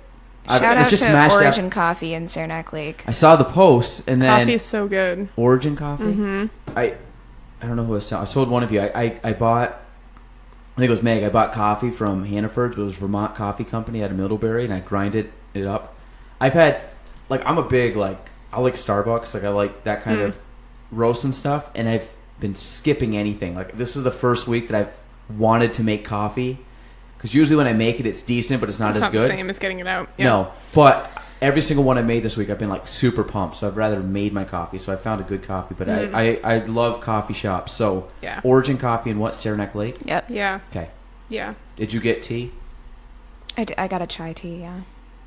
A latte. It's just spicy. Chai's got a little kick to it. Mm-hmm. It's not bad, but it's got a No, kick. it's yummy though. I like it. Because I don't drink caffeine, like, ever. I don't like coffee. She's one of those. Even I don't green understand. tea, I I don't can do know. without. Don't even understand the reference. No, keep going. So I don't drink anything really, except for alcohol. That's my own problem. So Except for tequila. yeah. And then You don't drink tequila? That's No, my that's the one thing. that's my poison. Oh, Yeah. yeah. I hate tequila. I love it. Oh, you do love it. I That's actually one hate influence it. her friendships had on me. I Yeah. used to hate it, and now I like it. Tequila? Yeah, Maybe I just drink really shitty tequila. you probably. It do. always gives me hangover. I shouldn't say I don't like the taste of it. I don't like, cause it gives me hangover. That's why I don't like it. Mm-hmm. Well, what are you drinking? Vodka. Hey. Wait, what? Well, what kind of tequila are you drinking? I don't drink enough of it to know. All right. Well, I was down at a bachelor party at my house. I was down at a bachelor party in Philly, and we had one of the guys that was there was like a big beer distributor or something, like in within New York. Guy knows a lot about alcohol, like not just like booze, Like how I'm the going to drink it, but science like of it, knows. and Yes. And he goes, this tequila, and I'm thinking like it was like a kind of a double, so it wasn't like, or like a whiskey glass kind of thing. And he's like, no, just sip on it, and it was very good. It's kind of drink like a whiskey, but I'm not a big whiskey guy either. So I don't know. It's just I haven't had that. What's the best tequila? I like Hornitos. It's like not super expensive like Patron, but it still is much better quality than Jose. I refuse. I won't. I'm too old for that shit now. For what, Jose? Yes. My ripe old age of 24. I'm not Yeah. going to do it I anymore. I don't even know. Like what? I usually have tequila just in like margaritas. Yeah. Yeah. Which I love. Like I don't. You gotta be crazy not to like margaritas. Right. I don't know who doesn't like them, but like if you go to the Pepper, which I think has phenomenal margaritas, I don't know what they use though. Use Jose? No, well, it depends on which one you get. Yeah. They're all different. Because I think one time we went after a golf tournament, I just Yeah. like, give me the Cadillac, and Meg's like, I want this with ding, ding, ding, ding. Why don't you just order mine Complicated. next time? Yeah, just order mine next time. She's like, no, this is actually how it should taste. Okay, well, that's my new moment with tequila. So you like tequila, Yep. and That's it. That's it. the nutshell of that's it. it. So you guys are. So now we know about Meg. Yeah, but Meg- we met. We were both on the same dance team in college, and she joined when she transferred in the I was following fall semester. Scared of Meg when I saw her. Yeah. I think as it's everybody. Yeah. Well, the okay, so RBF, this was- man. This Yeah. that and She's she harmless. had- Say hi to Meg. She's not she that really bad. is. I don't bite unless you Unless say you something really stupid. mean She just it. growls. She doesn't Yeah. bite. Yeah. Unless you say something stupid, and then I'll call Right. you out on it. But She probably won't bite you though. So sorry, that was a really bad joke. I don't know. So yeah, I was scared of her, and then she was really nice. Were you the El Presidente at the time? not at that No. point. I was on the board, so basically, when you tried out for the dance team, you had to learn certain choreography, and then a bunch of girls just sat at the front and judge the hell out of Judged you. Were you a judge? Yeah. So with her what- extensions. This was like the time that you Oh had God. the weave. No, I hadn't cut it yet. Oh, you said long hair? Yeah, so it's just... We really got to go farther back in Meg's timeline. I'm sure they're on Instagram because I've heard some. There's, like, I have really changed red hair? as a person. Yeah, I went red. I had platinum for a little while. I threw in the weave, which it's not actually a weave. It was just extensions. But Is this your natural hair color? No, this is up here. You're darker here? Yeah. No, the bottom is, like, very end of the grown bleach. out blonde. Like, Oh, wow. Yeah. I joke that it's the whole life weaving. You're not. All right, if you're listening with actually, kids, cut it off. Right? You're actually blonde, right? Yeah, this is my natural. Okay. Yeah, but... So I thought we were all blonde here. Meg's not. Yes, I am. That's like That's blonde. blonde? That's like Is dirty it? blonde. Dirty blonde. It's my Oh. winter blonde. Colored blonde. Yeah. So it lightens up right in the July, August. Yeah. No, what I find fascinating is that you said you didn't really have much of a dance background, Not at all. but did you end up being like the Simon Cowell, like of the group? Yeah. Was she Simon? I think Yeah, so. yeah. Basically, what my position keep at that everyone in point line. was to keep everyone in line, but then, like, at tryouts, I'd be like, you know what? This girl may not be the most, like, technically sound dancer, but she's cute as hell, and she's going to be a great, like, personality addition to this team. And you know what? The You were ones right. that I really stuck my neck out for, they ended up being great members of the team, like, full time. Were there some girls that were phenomenal dancers and you're just like, I hate her, and Yeah. never want her on? Absolutely. And you would voice that. Mm-hmm. Did that carry a lot of weight, or did she end up joining the team? She ended up joining the team, and then We don't have to say names. I don't want, like... she also ended up, like, causing this humongous big drama where we actually had to have what were they? An intervention? Basically, Plattsburgh State staff had to get Stepped in? involved in our team because it was, like, in such a Mean dramatic, Girls. dumb... Yeah. Was this like Bring It On kind of deal? Was I this don't like even the know. twirls and the clovers? It going was at just you? ridiculous.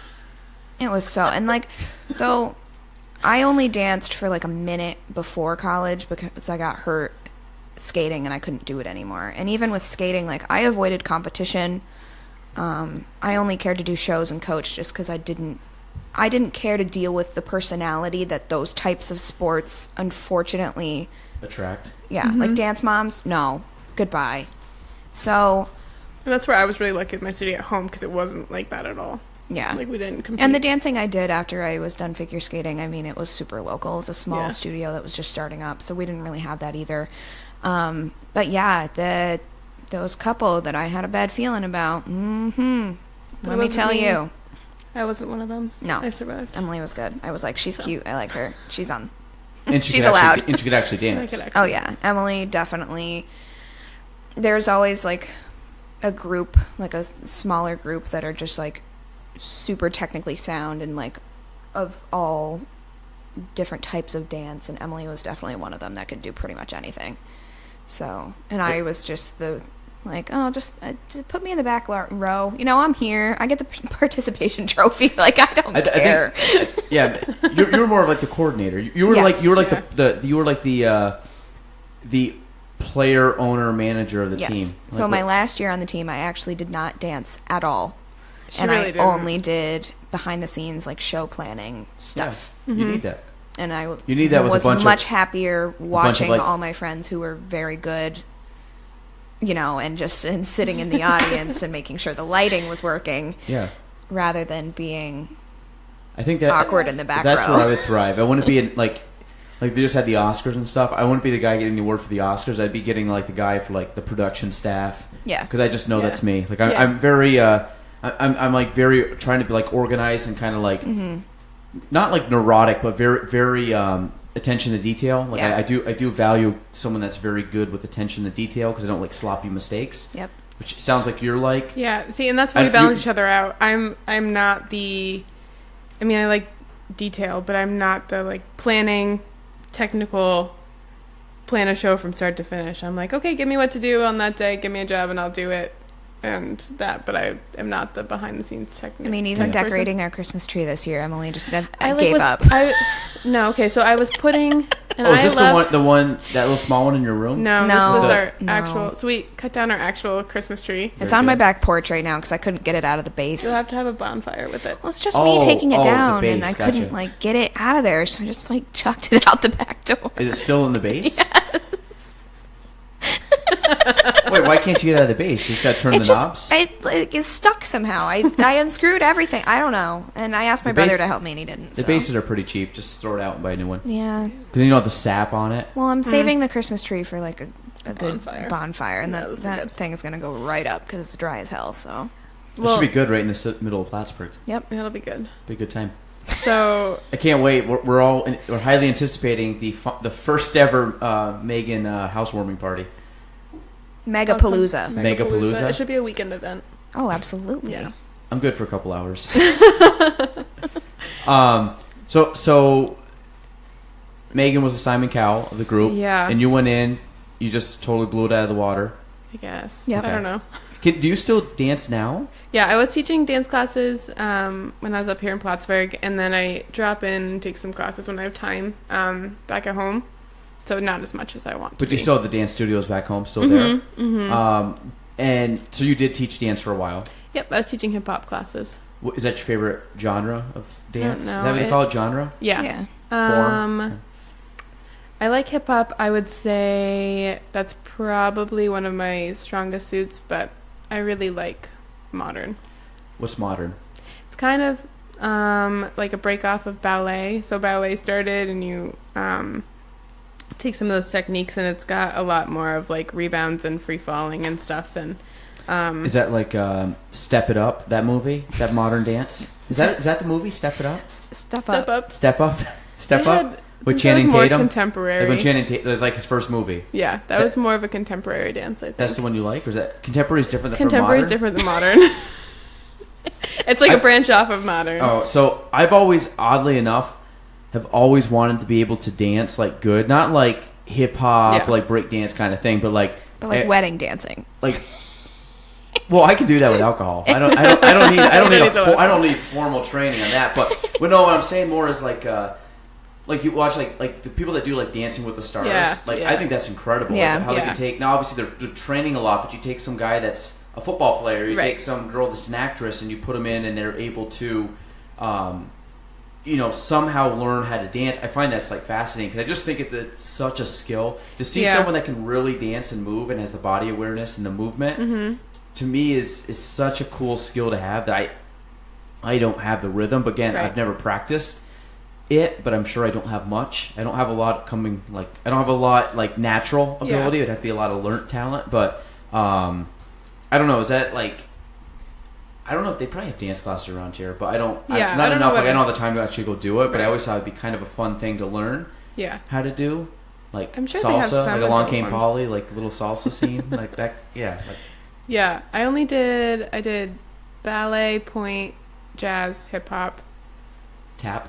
modern. I did tap in college, which I honestly was really bad at, but I started it in college. So my friend Sarah taught it. And so that one was hard for me, just starting it so late. But I really liked ballet. That was probably like my worst one, but it was really fun to perform. Were you ever a Nutcracker? Mm-hmm. That's like a rite of passage, right? If you're a ballerina. Yep. Right, I think so. Is that that's a Russian play, right? I think so. I think a lot of ballet has come from Russia. Yeah, well, ballet pretty much started in Russia. Who's the big Russian ballet guy? You know what I'm talking about, right? Yeah. Does it start with a T? Baryshnikov. Baryshnikov, is that him? Yeah. Who was the guy? What was the one movie? I think it was he the really gay one? Or no? I don't know anything about movies. Okay. Scratch that. I think there was one with like Michael Douglas was in it. Baryshnikov, maybe it was that. There's Baryshnikov, and then there's... I'm looking for the one. I think that's who you're thinking of. I think he was in it. Matt Damon was in it. Matt Damon did ballet? In the movie. I think. I mean, I don't know. I think he was like the love interest of Baryshnikov. I might be wrong on the names. I don't know anything about Russian ballet. I have not seen this movie. It's an older movie. Every once in a while I go on Netflix and I'll go through like because you watch this, you might watch this kind of thing. And there's a lot of old movies that I've never seen that are like classics that I have just in the queue. And then I'll go back and watch like a random run from like 1996 or 7. Like there's no reason why I was young at the time I would ever watch that. But then you start watching like, oh, that's kind of cool. And you're watching like all the actors that are older now that were kind of in their end of, like I say prime still. They were still like probably in their 40s or 50s. Right. So there's a couple of them you'd watch. Like I think all the old movies with like Matt Damon in them are incredible. Like back like. I saw Matt Damon once in person. Really? Yeah, it was when I was little. Because he's a mask guy. Yeah, he was on his boat, which then got stuck in the sand because they went too shallow. So that was pretty cool. Did you help him? No, I was like 9. Oh, you knew who he was though? My grandma did. Oh, no, because he like Good Will Hunting is one of my like all-time favorite movies. So like back in that time, like I like a lot of like the '90s movies. I just don't see it. I gotta watch more. I don't know if you don't know movies. I know some movies, but there's a lot of I guess quote unquote classic movies that I haven't seen yet. That they're in the queue to see. I don't have any time, so I just watch reruns of The Office. Yeah, me too. Same. Yeah. I can't. Well, you don't have energy to start a new one. What's your last series you've ever watched? I just watched Friends for the 8th time. Never seen Friends. Oh, you gotta watch it. No. You have to watch it. Gaelan. No. Come on. Yeah. I mean, I know it. I know of it. Like oddly enough, it's one of those. It's kind of like The Big Bang Theory. Like I know all the characters, but I just haven't ever watched the show because they're so well known. But it's like people like maybe knowing people in The Office. I don't know, but I've never gotten into. I don't even. I probably have seen an episode, and it's been an episode that someone else is watching that happened to be in the room, and I'm not paying attention to it. Yeah. Like, I just never... I'm sure it's good. I've heard Parks and Rec is good. Won't watch it. I never got into that, but I liked The Office first. So, I'm just literally... I'll watch The Office 30 more times before I start one of those. I don't know why. Just... It's because I don't want the... there's not enough, like... I don't want to sit down and feel like I gotta get through The Office. So if I throw it on, I can just laugh, because I know all the characters, and I know the storyline, so I just, like... jump into season 4 and just watch it. I don't like watching shows that are like, if I take a show that's like really intense, like I watched Jack Ryan, that was really great. That was with Jim. I was gonna say Jim, but John Krasinski. Yeah.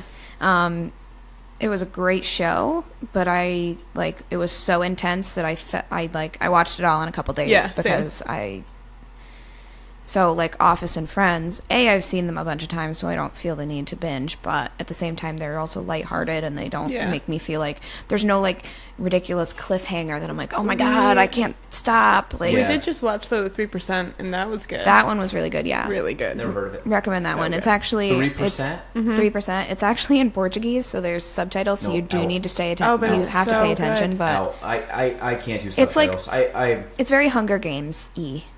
Yeah, but I'm not joking. Subtitles bore the hell out of me. Because I started watching the subtitles, and I watched the You think I see? That's what I thought it would be like, and then I actually you forget you're reading it. Yeah. And then I was like, oh, I really like the way Portuguese sounds. I think it's weird. I liked it. It was cool. I got a friend that speaks Portuguese. She's from Brazil. Interesting. We'll just have her translate everything for you then. I could. I don't think she would want to do that though. I wouldn't want to put her through that boringness. No, it was funny. We were down in Naples, and she came down. She's married to a good buddy from high school, and we got in a cab, and the guy didn't speak anything. So he's like, "You speak English?" Like, no. I said, "You speak Portuguese?" And he's like, "Yeah." And he started speaking, and she was just like, like, and all of a sudden we got done. She goes, "He doesn't speak Portuguese. He speaks something else." But it was like close enough that she could kind of translate a little bit. It must have been just like Spanish or something. But it was just funny. I think I have a video of it. But she's just in the back seat, basically telling him directions of where we have to go. The guy's an Uber driver in the States and cannot speak English. So I was like, well, good luck getting that 5-star review. So give him a cool 2% because he didn't run out of gas. No, I'm just kidding. I just didn't review Uber him. drives. Yeah. Most Uber drivers I've had are pretty... Oh, actually, no. Scratch that. Most of them are good. 99% are good. I have 2 really good Uber driver stories. Okay. One, we were down to Miami, picked up the guy, told him where we were going, drove us probably 3-4 miles, went the wrong way, took a wrong turn, drove us 3 or 4 miles out of the way, came back. Our bill was twice as much because he took the detour. And we got charged for it because we were in the car. And I'm like, dude, whatever it was, it should have been a $12 ride. Was almost $30 because he went, and you already paid. It was on the app, so he just pulled up. And I'm like, how do I, not get charged for literally the 5 to 10 minute detour you took around the city because you missed an exit ramp or something. So I don't know how that's fixed. So I basically got paid for 2 rides there, and then another one locally. I called this guy up, showed up. He pulls up in, kind of a brand, almost a very clean looking truck, very clean on the inside. he had like the Uber light on the inside, like on the light flashing. So I like went out, got in, he was taking me home. Like, oh, hey, like, oh, so how long you been Ubering? He goes, actually, you're my first customer. And I said, oh, of the night? He goes, no, ever. And I'm like, really? He goes, yeah, literally. You're my friend. I just signed up like yesterday. And he goes, they told me I had to get water. So he had all the water and like snacks and like the light was all up and everything. And I'm like, it was the nicest Uber ride I've ever taken. And I was literally the kid's first customer. That's funny. I hope he's still doing it. He was a nice kid. And he had like, I don't know, it was like a big Toyota Tundra type truck, but it was super clean. It was like the cleanest one I've ever been in. And it was like one of the, it was very nice. It was his first time. So the kid knocked it out of the park in the first one. I feel like that's a question you have to ask like when you're just sitting there awkwardly alone with long your you been Uber driver, like, driving oh, for? so like how's cabbies all the time. If you're in the city. Oh, I shoot the shit so all the how's your time. night going? Yeah, like, yeah. fuck. I had one. I was in Portland, Maine one summer, and we were getting an Uber downtown, and this was like the only one that's ever been like weird. And I was like, and he kept taking different. He was like, Uber always says to go this way, but we're gonna go this way. And so we're like sitting in the back seat, like, I don't know where we're going. And then he like kept making eye contact in the mirror and being like, do you want to hear a joke? And were you the only one in the car? No, it was me and one other person. And he Okay. kept like telling us these like awkward jokes, but like keeping eye contact in the mirror. And I was like, this might be where I die in this Uber, but I made it. Like this crazy Russian Uber driver in Boston when we went down for a Bruins game. There's a lot of Russian Uber drivers, I feel. And I mean, we had a bunch of people, so we had to get an XL. And he had like mini shooters of vodka, and he's just like passing them back to us. It's like, have fun. Yeah, my dad and him got along real well. I'm sure, yeah. Robin actually took two in both hands, crushed them. Stone Cold Steve Austin, those things. How was Portland, Maine? Oh, I love it. That's one of my favorite places. Is it? Because I'm going there in July for a concert, and I'm pumped. Who are we going to go see? Dispatch, one of my all-time favorite bands. Yeah, no, Portland's awesome. They have so much good food and like breweries, and I think just, it might be at a brewer. No, maybe not. I know Allagash is up there. I'll send you some of the names for the one that we went. For the ones because I'm going with a crew that likes booze, so cool. I'll send you some. It'll be a fun weekend. Mm-hmm. Yeah, it's really fun, and it's just so pretty down there, and it's right on the water. Is it? Okay. Mm-hmm. I'm looking for. And what is it about? Probably about 5 hours away. Yeah, I'd say it's about 5 hours from here. How far from you in Keene? Like 2.5. How far are you from Hampton Beach? 2.5. We're like really? Yeah, like because Aren't Hampton. you in New Hampshire? Mm-hmm. But I'm on the opposite corner, like inland. So. Oh, that's to right. get to the coast. Because I forgot Vermont and New Hampshire are like Twin reverse. states. Well, they're like reverse images. Yeah. You're bigger on the bottom than the top, and Vermont's top skinny in the bottom. Yep. Gotcha. Yep. Okay, that makes sense. Yeah. So we used to go out to Hampton a lot, but it's pretty like touristy beach.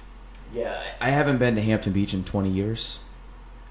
It's close, but I love Maine. Maine in the summer to me is beautiful. But I haven't been to Maine in probably 15 years, so I'd like to go back at some point over the next probably 5 to 10 years. Go a couple times in the summer, or go once a summer, for a few years in a row. That'd be Maine's fun. really fun. We were just talking about trying to plan a trip. Mm-hmm. To Maine. Yeah.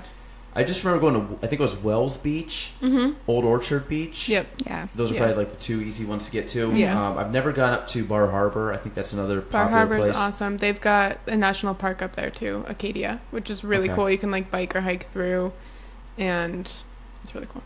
Yeah, I've never been that far. The lobster was really good. Mm-hmm. And then I haven't done this in 15 years, but it was so much fun. The skimboarding on the water when they throw the boards, and you know what I'm talking about? You jump on it, and it's like you surf the wakes like you only go so far because kind of like once the water kind of goes out, but the water goes like on some of those beaches because they're so gradual.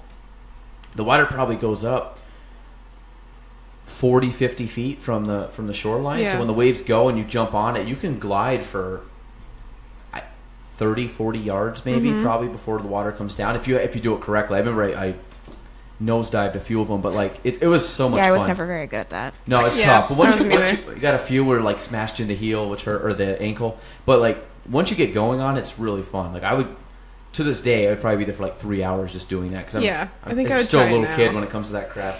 Yeah, I have 2 little sisters, so our family wasn't super sporty, so we never did that. But I would definitely try it now. So how old are your sisters? I have one who's 21 and then one who's going to turn 14 this month. Oh, wow. Okay. Yeah, so there's a big age gap. Yeah. Mm-hmm. They're pretty cool people. In your 20. Okay. So yeah, it's about the same as I had two younger sisters, but we're about the same distance in age. That's cool. So, Meg, Yes. anything to update us with On. on anything? Life. Just life? My pipes have only froze, I think, once since the last time I was here. So that's Do cool. they freeze often? We Yeah. talked about that before, but Yeah. They're... have you insulated them? So they freeze in like one spot between the basement ceiling and the like living room floor level. So it's just like in like where the floor is in the living room in there. And they run on an exterior wall, which happens to be the farthest from the sun and gets the most wind. Have you been able to put any kind of insulation around them though, or Nah. My dad and I have a hairdryer positioned perfectly in the basement, so I just have to crawl down there and plug it in. And it did. So it's kind of like rigged up. Oh yeah, Okay. it's like Flip the button and then just stand there. Do you have an extension cord that can just It's run a up to? giant extension cord. I have to plug into my house, like at the back door, and then I have the whatever they're called, like when tornadoes come, people go in the basement doors, whatever those are called. Bilco doors? Yes. Overhead? Yes. Okay. And so I go down into the scary, nasty basement and plug the hairdryer in and just wait until I hear something pop, and then I know that it's thawed. So yeah. So Dad and I have a couple projects to do this summer, including just re-insulating the basement ceiling anyway, just because the floor is cold in the first floor. What did you do to your house? In a good way. I mean, like, because I went and saw it the other day. Yeah. Barrett gave me the grand tour, and I think it's really cute. You guys did a good job in there, but I don't know what it looked like before. But So the only difference, I've painted almost every room. Like 3 times. Okay, some I've painted 3 times. I'm very indecisive. different shades. Yeah. Yeah. Oh, okay. I thought you just Yeah. meant 3 coats of the same. No. Like No. a real good, like bold. Changing colors. Yeah. So, well, the kitchen was one time. The dining room is super frustrating to me, and sometimes I'll just sit in a chair in my dining room and stare at the walls and just try and think of what to do. So this is now my hobby. The living room has only been one color, but it's going to change. But anyway, I completely redid the bathroom, 'cause Which it looks was just cool. old and dated. And, Yep.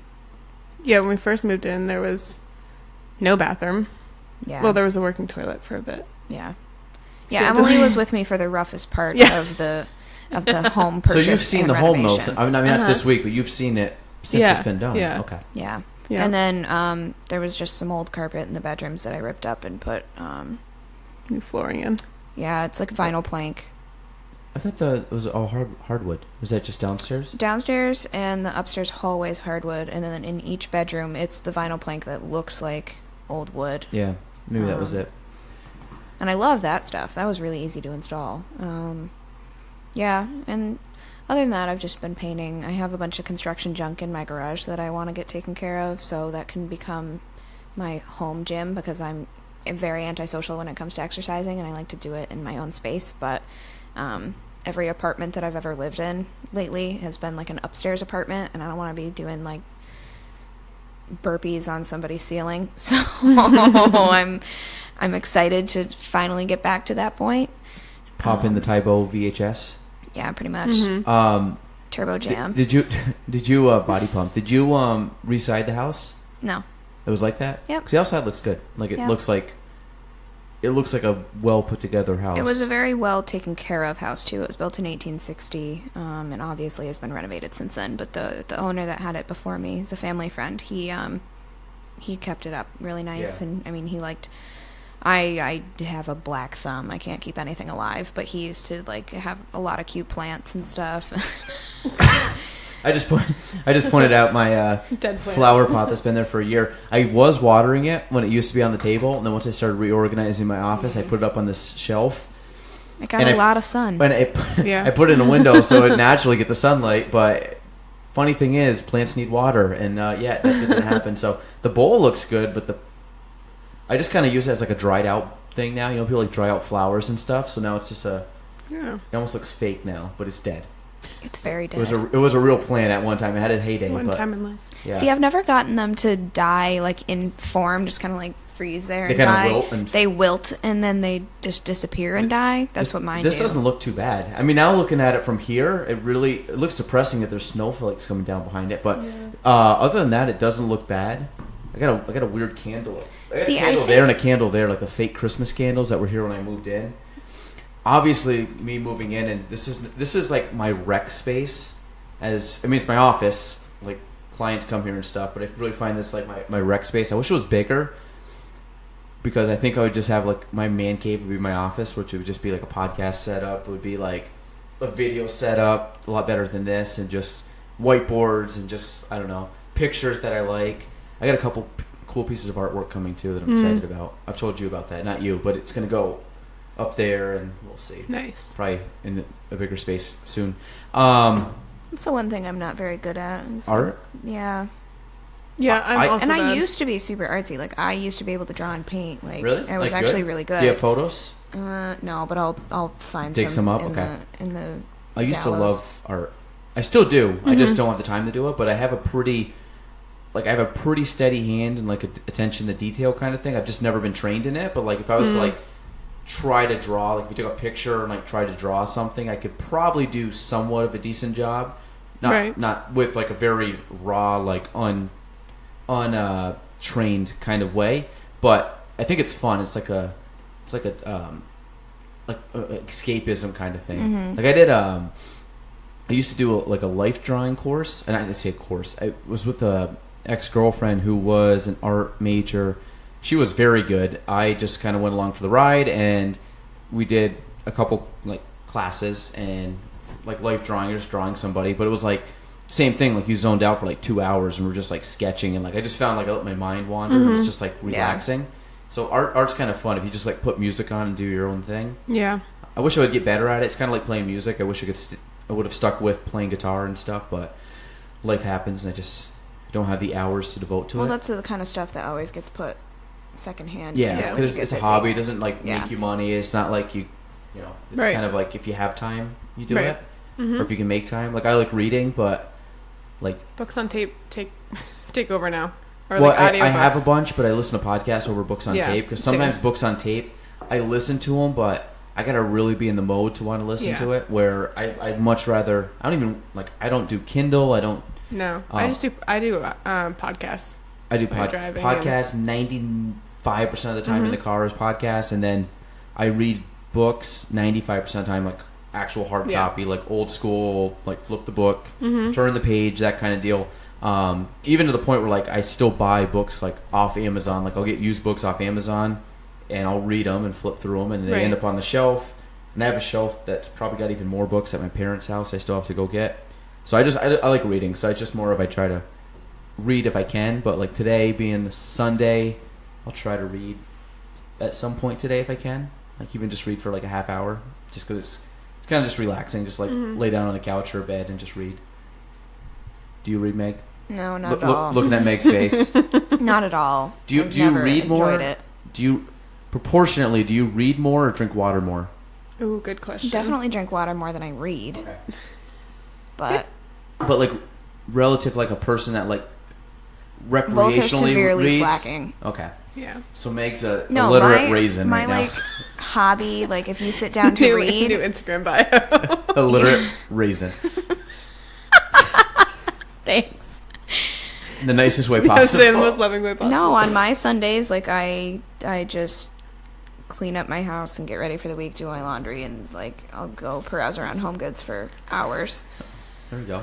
I find that as we've gotten older, that we've turned into our parents, where weekends are literally like catch up day and get stuff around the house that you do not have any chance to do during the week. I try to have like Saturday, like fun day. so I have like definitely the like get ready, get clean, like do stuff weekend day, Or, but like, then food the prep. other day is always either do something fun or just be a complete bum. And Yeah. I don't love to have those days, but I personally, for my own like mental sanity, need to have a day. Well, I think where there's some, just especially in the veg. winter months when it's like crappy outside. Like some days just to hang inside and like do nothing. Like again, I don't like. I'm not gonna like binge Netflix seasons, but like there's days like if I can just wake up, don't leave the house, and I'm just like in sweatpants and a hoodie all day, and I just like do odds and end projects around the right. house or Those days are organize nice stuff. every once in a while. Yeah, I just make a pot of coffee and I literally sip. I'm dehydrated all day long. Sorry, Emily.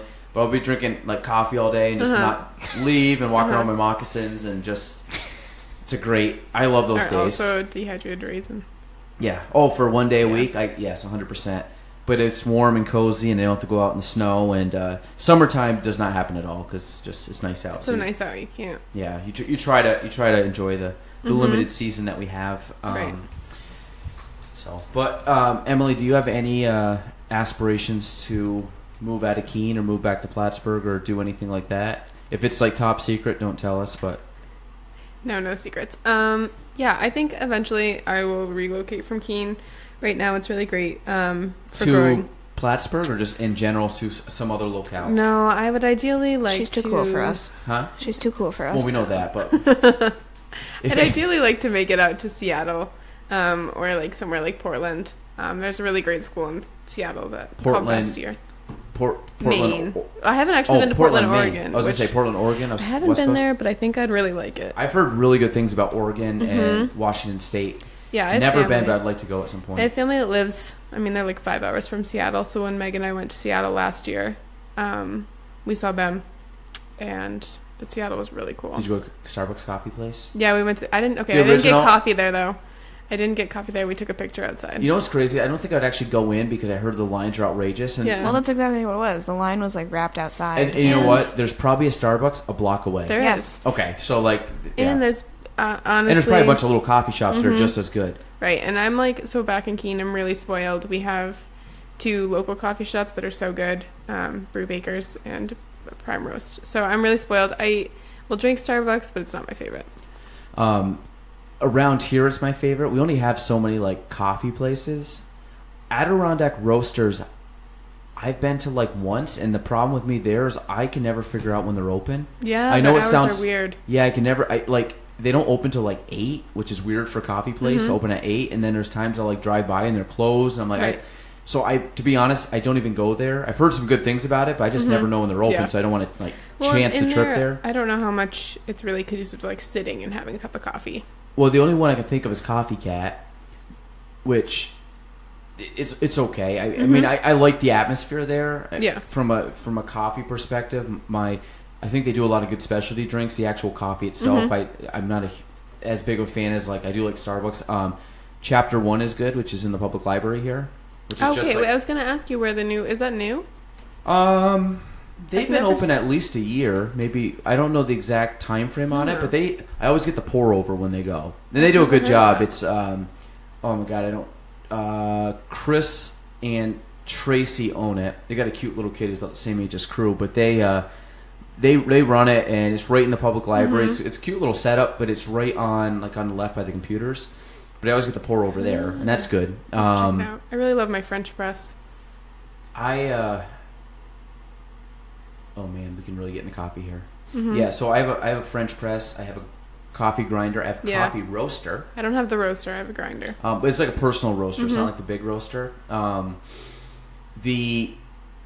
My favorite is taking. Have you ever seen coffee beans prior to being roasted? I think you sent me a picture once. Oh, I did. Like really green. Right? Yes, they look like peanuts. Yeah.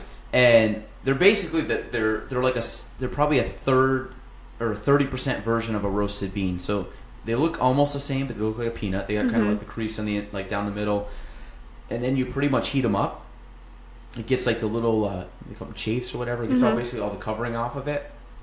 The heat exposes whatever the oil. I forgot. I had been a little more scientific and researched on it when I was doing it more.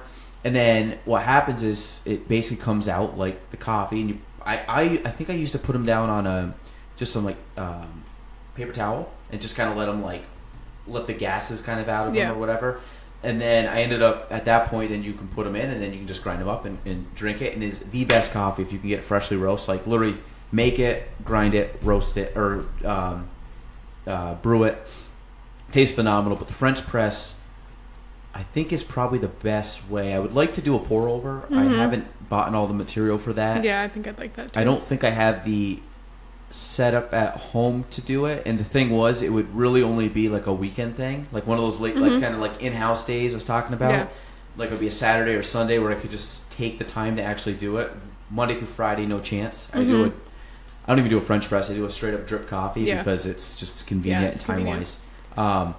There is a coffee thing I was recommended by. It's like a Japanese brand, and you know when you put it in a coffee pot, it heats from the base. Whatever this does, it heats the pot, but you can take the pot off, and it's like a double insulated. It's kind of like I have a French press that's double insulated or steel, which keeps it extremely hot. But you can pull it off, and it actually like heats up the whole thing. It doesn't just heat from the bottom. So it's supposed to keep it at a certain temperature, and it's all pressure gauge. I guess the reason that I was told that Starbucks coffee is, or coffee in general that's really well roasted, is because usually it hits a certain temperature. That's the correct temperature that you want to have it at. Where if it's not hot enough, it doesn't come out well. Whatever. Again, it's not getting too scientific here, but it ends up.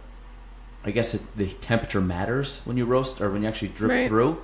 So I'm tempted to get that. It'd be an investment piece. It's much more expensive than the $30 coffee machine, but it looks, for someone that likes coffee as much as I do, I think that'd be cool. Yeah, so, I'd love to have an espresso machine at some point. I have one. Those are like a weekend thing. My friend gave me. Yeah, it's a decent setup. I don't know much about them. I don't really know how to run them. I got to get. Ellie used to work at a coffee shop. She used to manage a coffee shop. She's like, I'll just show you how to do all of that. So I got to figure out how to actually do. But what I have done some Americanos where I'll do the espresso, which I don't even know if I had the correct coffee for espresso. I don't know if there's a special kind of bean, but I usually just compact the actual normal beans that I have and let the water drip, so it's a little more concentrated, which it is. Then I pour it in the cup, and then I go and put some hot water in, make a nice little Americano. It's very, very nice. I like Americanos. Yeah, it's one of my favorites. So that's something. My goal. I've kind of taken over a little corner of our kitchen with just coffee, but I'd like to have just a full-on coffee bar at some point. Kind of awesome. Like this is not a great setup. It's, as you can see, it's on top of the microwave and stuff. I wish I could put the microwave over there, but I don't think it would be a good spot. Maybe I will. I don't know. Maybe we will. Maybe you guys can help me before I leave. But this is the problem. My office is too small, so I got stuff built up there, and it's just a bag of snakes. So we're trying to make do in my little frat house room here. So, do you ski? I don't. Me and Megan are going to crush the slopes at the chamber. I know. Ski event. I would go sit in the lounge. Define crush. Meaning we're going to go sit in the lounge. That's and what have I would some do. Tequila. If that's skiing, then yeah. No, I'm excited because it's at Whiteface. I've never been to Whiteface to ski. I've been to Whiteface, but never to actually ski, so I don't know anything about it. It's scary. And I'm intimidated about going, but that's going to make... Sorry, my neck's tight. That's why I'm doing all these, like... I'm going to go so slow. Like, most people will be able to do, like, 2-3 runs, and I'm still going to be on the one. Just... cruising along. Yeah. Well, Meg, we're not doing this for speed. We're doing this for fun and camaraderie and networking. So it'll be a blast. Yeah, what networking? Just say, guys, and I'm still here. And I think they have like a little after party. So as long as you make it down for that, you're good to go. Yeah. So we'll just make sure you're off the slopes by last run by about 2, so we know you get back in time. Be done for 5. You know, it'd be great if like everybody took off at the same time. We all went down, got back on the thing, came down, and then met you halfway down the slope again and finished out your run. Yeah, for every 2, I'll do 1. It's fine. Yeah. I'm excited. I don't know. That sounds fun. I've never been. I got to go get skis, though, because I don't have skis, so I got to rent some. Oh, yeah, you can rent them from there, though? I think, but... They're probably more expensive. Yeah, so I usually just go to Viking. I pick some up. Yeah. I like ice skating. I'm just going to show up and be like, someone help me. Do you have skis? No. I have a snowboard for whatever reason. Are you skiing? Do you snowboard? Go to No, I had an old boyfriend that snowboarded, and so my mom was like out of ideas for Christmas, and she got me a snowboard. And she's like, "Good, you can go with Matt." And I'm like, "Yay!" And then do you have skis? No. Wednesday, I'm gonna pick up skis. Just right. You can come with me. We can pick up skis and boots and poles. I do have goggles and I have a helmet that I bought. So I'm like, I don't look the best when I'm on the slopes because my gear doesn't look great and my jacket's from like 2004, but we still make it work. The Weeden family often goes in hockey gear to ski. Like my brother always goes in his hockey helmet. Really? Yeah. I mean, it serves a purpose. Does he have like a cage and everything on it? No, he's I think he had the visor just in case there's some ice that gets shot up in the air. Ooh. Well, I think it's just because it was a helmet. Do you never put a case on your phone? I hate cases. Isn't it stressful? On my phone. Do you have a screen guard on it though? I do, and that's what's peeling off. I need to get a new one. I almost wonder if I drop it less when it's caseless. Riddle me that. My worry is that I'm going to smash the camera screen. Well, I did do that the other day. That's the first time out? I've ever done that. But that's easier to replace if need be. So my phone doesn't die. So this is my brother and his junior hockey team went skiing, and they all just wore their hockey shit. And hockey jerseys. Yep. And Amazing. I don't know about gloves. I mean, their helmets aren't like. I mean, they're obviously recommended, but they're not required. I didn't know if they were or not. I don't know if they're required, but Because I've seen people like go without helmets. It must not be required because I went for years without. I say years. I went like a couple times without a helmet, but I have a helmet now, which makes me just feel better about myself. it's better. So I don't have any brain trauma after I fall. But I do have the goggles. I do have the hat. I have new ski pants. One time I took a digger head first on a snowboard, and digger? I had just like face plant. I just hit the front of my board and just. Pff. But I had a helmet on, and it didn't help anything. I still was mildly concussed because I just smashed my face off the ground. Was that Titus? That was actually at Beartown, so it doesn't really count. Oh, Megan was actually sledding down the hill. She's sledding. Yeah.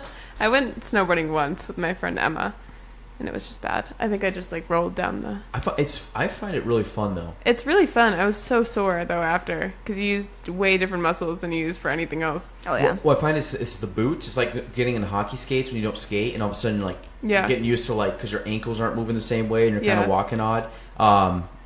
That's the part that hurts me when I used to skate as a kid. Not that I skated often, but if I go a couple times a year.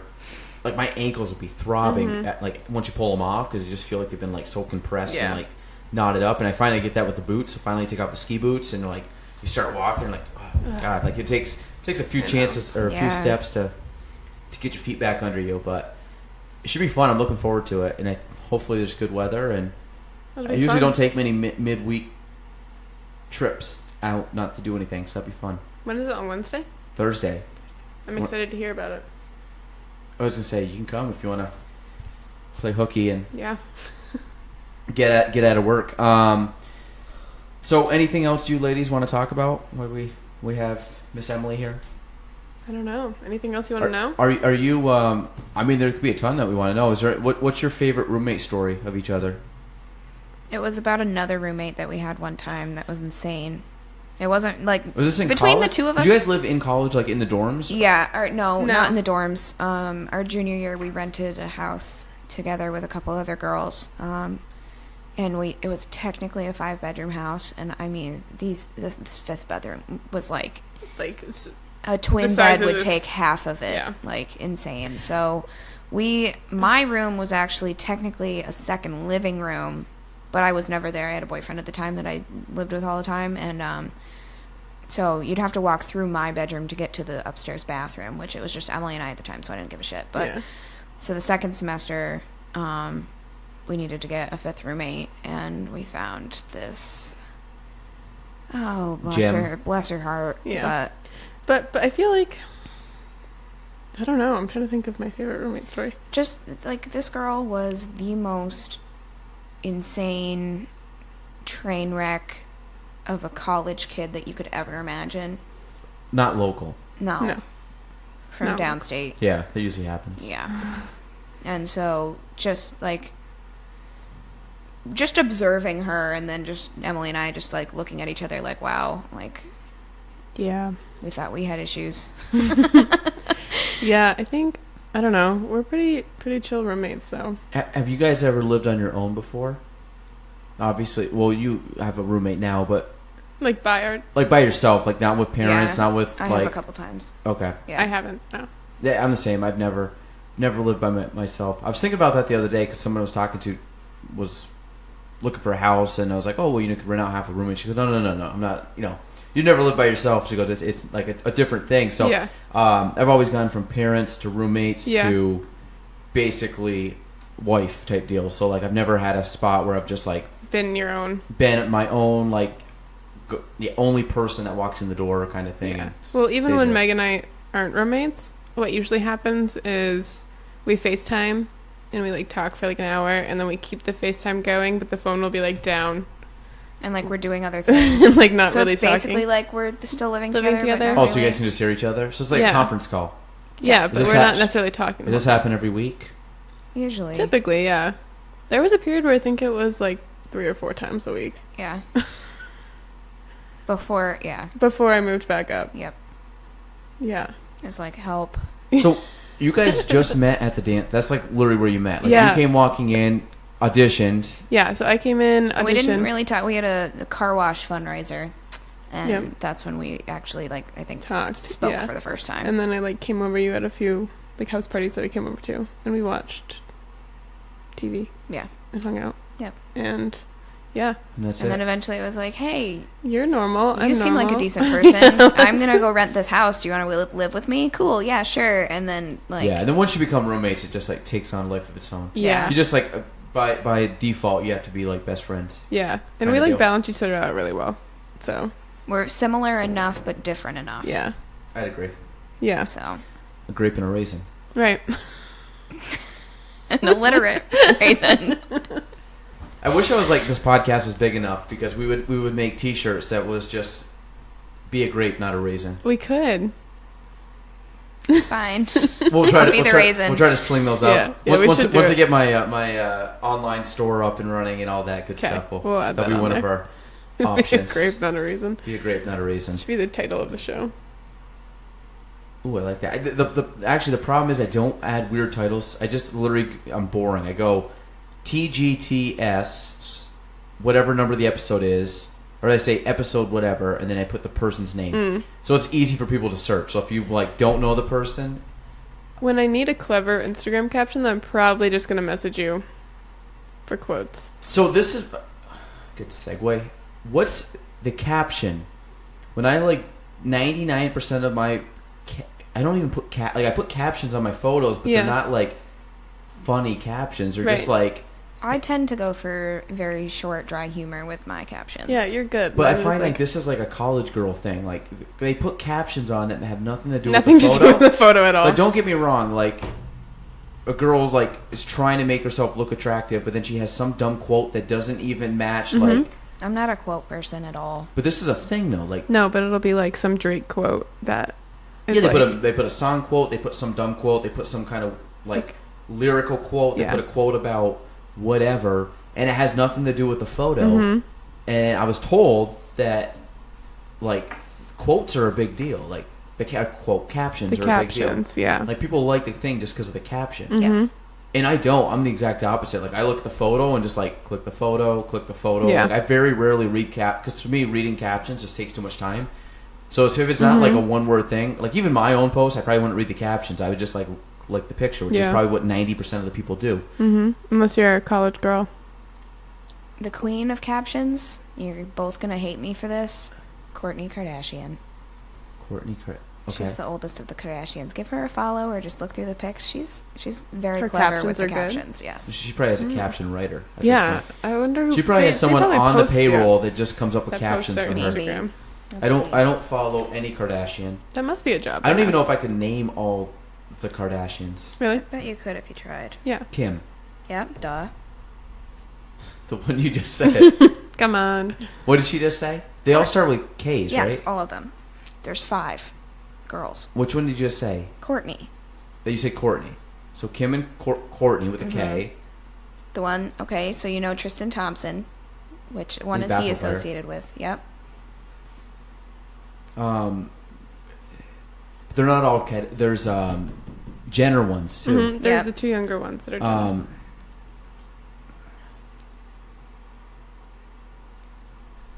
Kylie. Yep. Good. See this picture? I don't know which one's that. This is Kourtney. She's the oldest? Yep, it's just a selfie of her looking beautiful, and the caption is, "Khloe is pissing me off today." Nothing to do with the picture whatsoever. And Khloe is the sister. Yep. There, Khloe. You go- So the problem is right there. That's our thing. Like that's not even a normal photo. Nobody Right. takes Well, that's photos. photoshopped. Yes. Also, I should put out there: don't follow any Kardashian diet advice. Okay. No, we just follow their life because it's ridiculous and it's entertaining. Busy until further notice. Which one's that? This is the same one, Courtney, Oh. Queen of Captions. Busy until further notice. And she's sitting there with her legs crossed, not doing anything. Nope. Right. Pretty much unbusy. Yes. But that's why it's funny.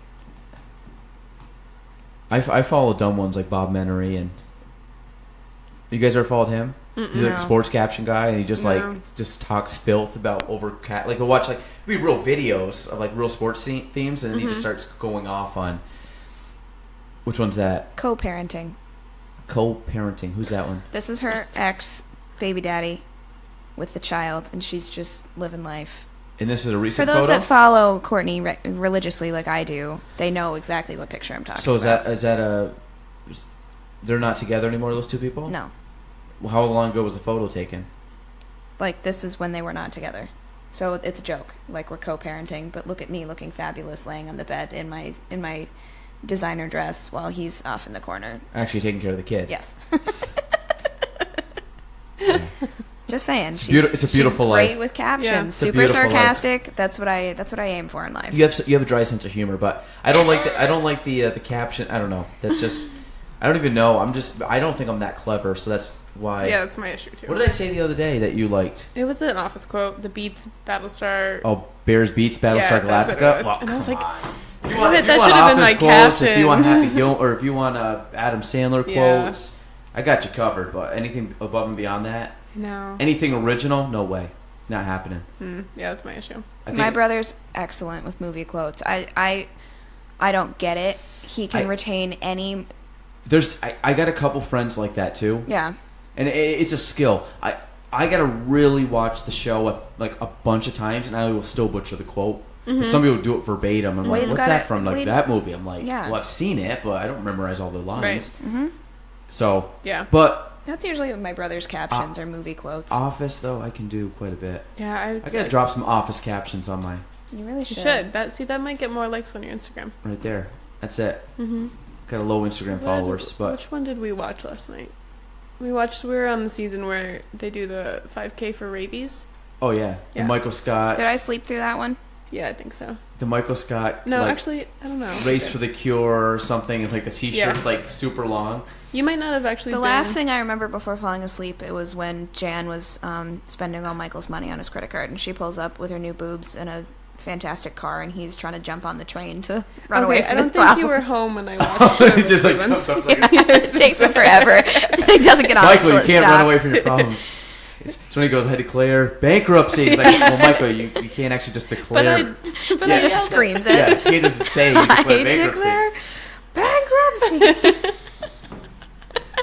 Oh man. Like, that's not how it works.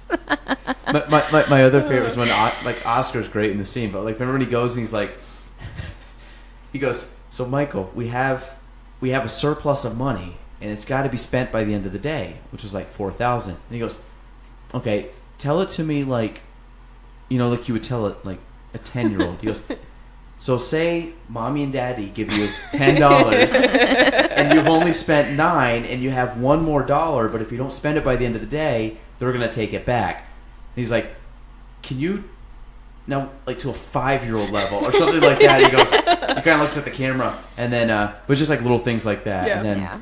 My favorite Office character, actually, I was telling Mike last night, is Mose. I don't like. do you he's know one of my Mose is favorite- one of the producer writers of the show? Seriously? Oh, he's No, I and didn't he know was that. Did you involved know with Parks and Rec and a few others. Like he's actually a pretty big producer. Toby is another big writer on the show. Paul Liebenstein. If you ever see Didn't the know that. intro, that's Toby, Yeah. and he's another very big writer. That's so funny. Mindy, or Kelly Kapoor's character or person, Ryan, BJ Novak. They're all big writers on that show, but they're all That's funny. characters. So like, my favorite. Well, I wouldn't say My favorite's Michael. I mean, My favorite's and I like Jim. Dwight. I like Dwight. Stanley and Creed. You would like. Do you know Creed Bratton's real name is Creed Bratton? Yeah, Really? some of them.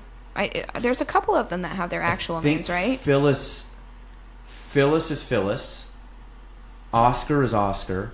They got a lot of different last names, but Creed's the only one that has a first and last the same. Probably because that's such a ridiculous name. Creed Bratton, yeah. He's like, Creed Bratton is Creed Bratton. Remember the one where... I watched the one the other day where he's eating the apple and they sneak in a potato and he just keeps eating it when they're betting on everything. And they're all just like... what was the one where he come in? He's like, mandatory drug test or something, and Creed's like... you see him like opening the drawer and like grabbing stuff out. And actually, the best Creed moment ever is when they came in was the Halloween episode. Yes. The blood on him. He goes, Halloween. It's really good timing. So good. Scuba. If it hasn't been for scuba, what's this all been for? You remember that one? No. Scuba. Okay. Well. The one last night, he was writing stuff for. He thought he had a website, and Ryan created a Word document. Writing on. He's like, we don't want Michael's thoughts out in public. Yeah. Michael's like, I go every day to my blog site. Yeah. Microsoft Word document. It's truly the best show on television. Oh my god, so good. All right. Anything else you want to add? No, I just no. I think no. Sure. Yeah. I would like a poll to the listeners of the Gaelan Trombley show if they're tired of me or not yet. That's fine. We can run that poll. An Instagram poll. DM me and say if you want Meghan to return or not. She probably will, so it's probably I'll a just useless sit in the poll. corner next time, though. You've already done that on a couple. Yeah. One. Well, I still came in at the end. This is your third one. Yeah. But Castles, I was at your desk, and then I just jumped in at the end. Yeah. And was like, yeah, Castle's a good dude. Listen to the show. And actually, I forgot to mention this. I don't think I even mentioned this on the thing, and I was so excited. So we now have a setup. We're talking with 3 people here. We also have another setup, so we actually our capabilities I think are full on. We can do all 4 mics, which is cool. We got headphones now, Whoop, whoop. which we're all listening. Got this whole little system. Thank you, Scott Brightwell, for kind of putting me on the straight and narrow and figuring this stuff out. But everything I think sounds good, right? Yeah. So I'll just say, is this weird listening? Yeah, I think it's cool though. Oh. I can hear the train. We can hear the train through our mics. But yeah, so basically I always listen to headphones on the show, which allows me to hear the output of the mic. So I know if people are talking too loud or too quiet. And now all our guests, including the train, can hear what we're saying. So they are both hearing, and it was kind of weird when they first talked. It's different. Yeah. But you're used to it now. Sounds a little sexier now. Yeah, I kind of like my voice. I know it's like it actually sounds Phoebe like with a cold. It's actually one of those radio, talk real low in the radio. Hello. Yeah. Oh yeah. Maybe I could have a radio show. Welcome to the Gaelan Trombley show. See, that's what I had to be in my intro. I told Jordan this. I need someone to say my name that's not my name, and I put it in.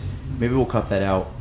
Just It's really scary. I'll just each time a different voice. No, hello. We I'm gonna just put that down. Meg intro, but we distort it so it doesn't really sound like you. Welcome. Welcome to the show. Remember the guy that actually does those for all those commercials and. I think he made a lot of money. But so we have this whole setup, so it's really cool. So any guest that comes on, you will be able to. It's a much more professional style. We're trying the video still. It's still taping. The battery actually stayed on, which is phenomenal. But we're trying to do a little bit better with the video. We're trying to bring a better quality video to people at home, because I think there's some merit to see people actually in person. They get to put the face and get to hear. And if we're referring to anything. Most of it's just voice. Most people listen to the voice. I think we're closing in on 700 downloads, which is cool because we've been doing this. It's been out for less than 2 months now, which is pretty cool. Sweet. Slowly picking up momentum. Spread the word. Spread the cheer. I think you're supposed to leave a comment, review on iTunes and all those other good things. Helps us out somehow. I don't know how that all works, but it won't hurt us, so keep doing that. Emily, where do people find you if people want to get in touch with you? Because obviously you can do remote clients. Yeah, so I can do local and remote clients through online coaching. So you can get in touch with me at my website, which sounds super cool to say, EmilyAlexanderNutrition.com. You can email me at EmilyAlexanderNutrition@gmail.com. And then on Facebook, I have a Facebook page, Nutrition by Emily. And then my Instagram is Emily Alexander Nutrition LLC. So we can just put those also in show notes. We'll put this all in the show notes. I'm trying to write them down. We'll just have her send them to me. Yeah. So we'll put those in the show notes. So if anybody wants to get in touch with her, Emily is phenomenal, smart girl, loves The Office. So what's not to love about Emily? Yeah, so all good. So if you can, if you guys need help with nutrition, don't know where to start, Emily is a valuable resource. So reach out to her, please. Megan, start with water. Yeah. And if you want some takeaways, start with water. And if you want to just slowly kind of dip your toes in nutrition, contact Meghan Weeden, and she'll give you just enough water to dip your toes in. So just tell you to drink water and tell you the right tequila to drink. Yeah, that's it. There you go. Balance. That's Keys it. to life. Meg is very basic, lives by a few rules. general rules of life, and less water, more tequila. So. Emily, thanks for taking time out of your visit weekend back up to the upstate New York. Meg Weeden, thank you for being repeat guest 3, third ever. Wow. She's, we got to give the fans what they want. So, but we're not sure. That's why we're asking. More raisins, less grapes. Yeah, this is very much a self. We're just kind of putting it out there without any. Actually, I really don't care. It's my show, so we're going to put whoever we want in this damn thing. So if you don't like Megan, that's fine. Listen to Craigcast. We don't care. Yeah, I'm not on Craigcast. It's a thing. It's a thing. But Matt, we do love Matt Craig. We love Matt Craig. And please check out Matt Craig's podcast. Matt is great. He's got some good people on the show. I think Matt is pretty consistent still too, which I'm glad. I know I've always bugged him about that, but he puts out an episode every week. You can find him on anything that is Craigcast, where all podcasts are found. I guess for Megan, Emily, and myself, we're going to wrap it up so Emily can get back home, Megan can go back to adulting, and then I can go back to doing whatever for another 12 hours before I go to bed. So, all right, thank you, ladies. That is it. That was episode 15 of the Gaelan Trombley Show. We are out. Thanks for listening to the Gaelan Trombley Show. If you want to reach me, you can go on Facebook at Gaelan Trombley, on Instagram at Gaelan Trombley, and on YouTube at Gaelan Trombley. The spelling, GaelanTrombley.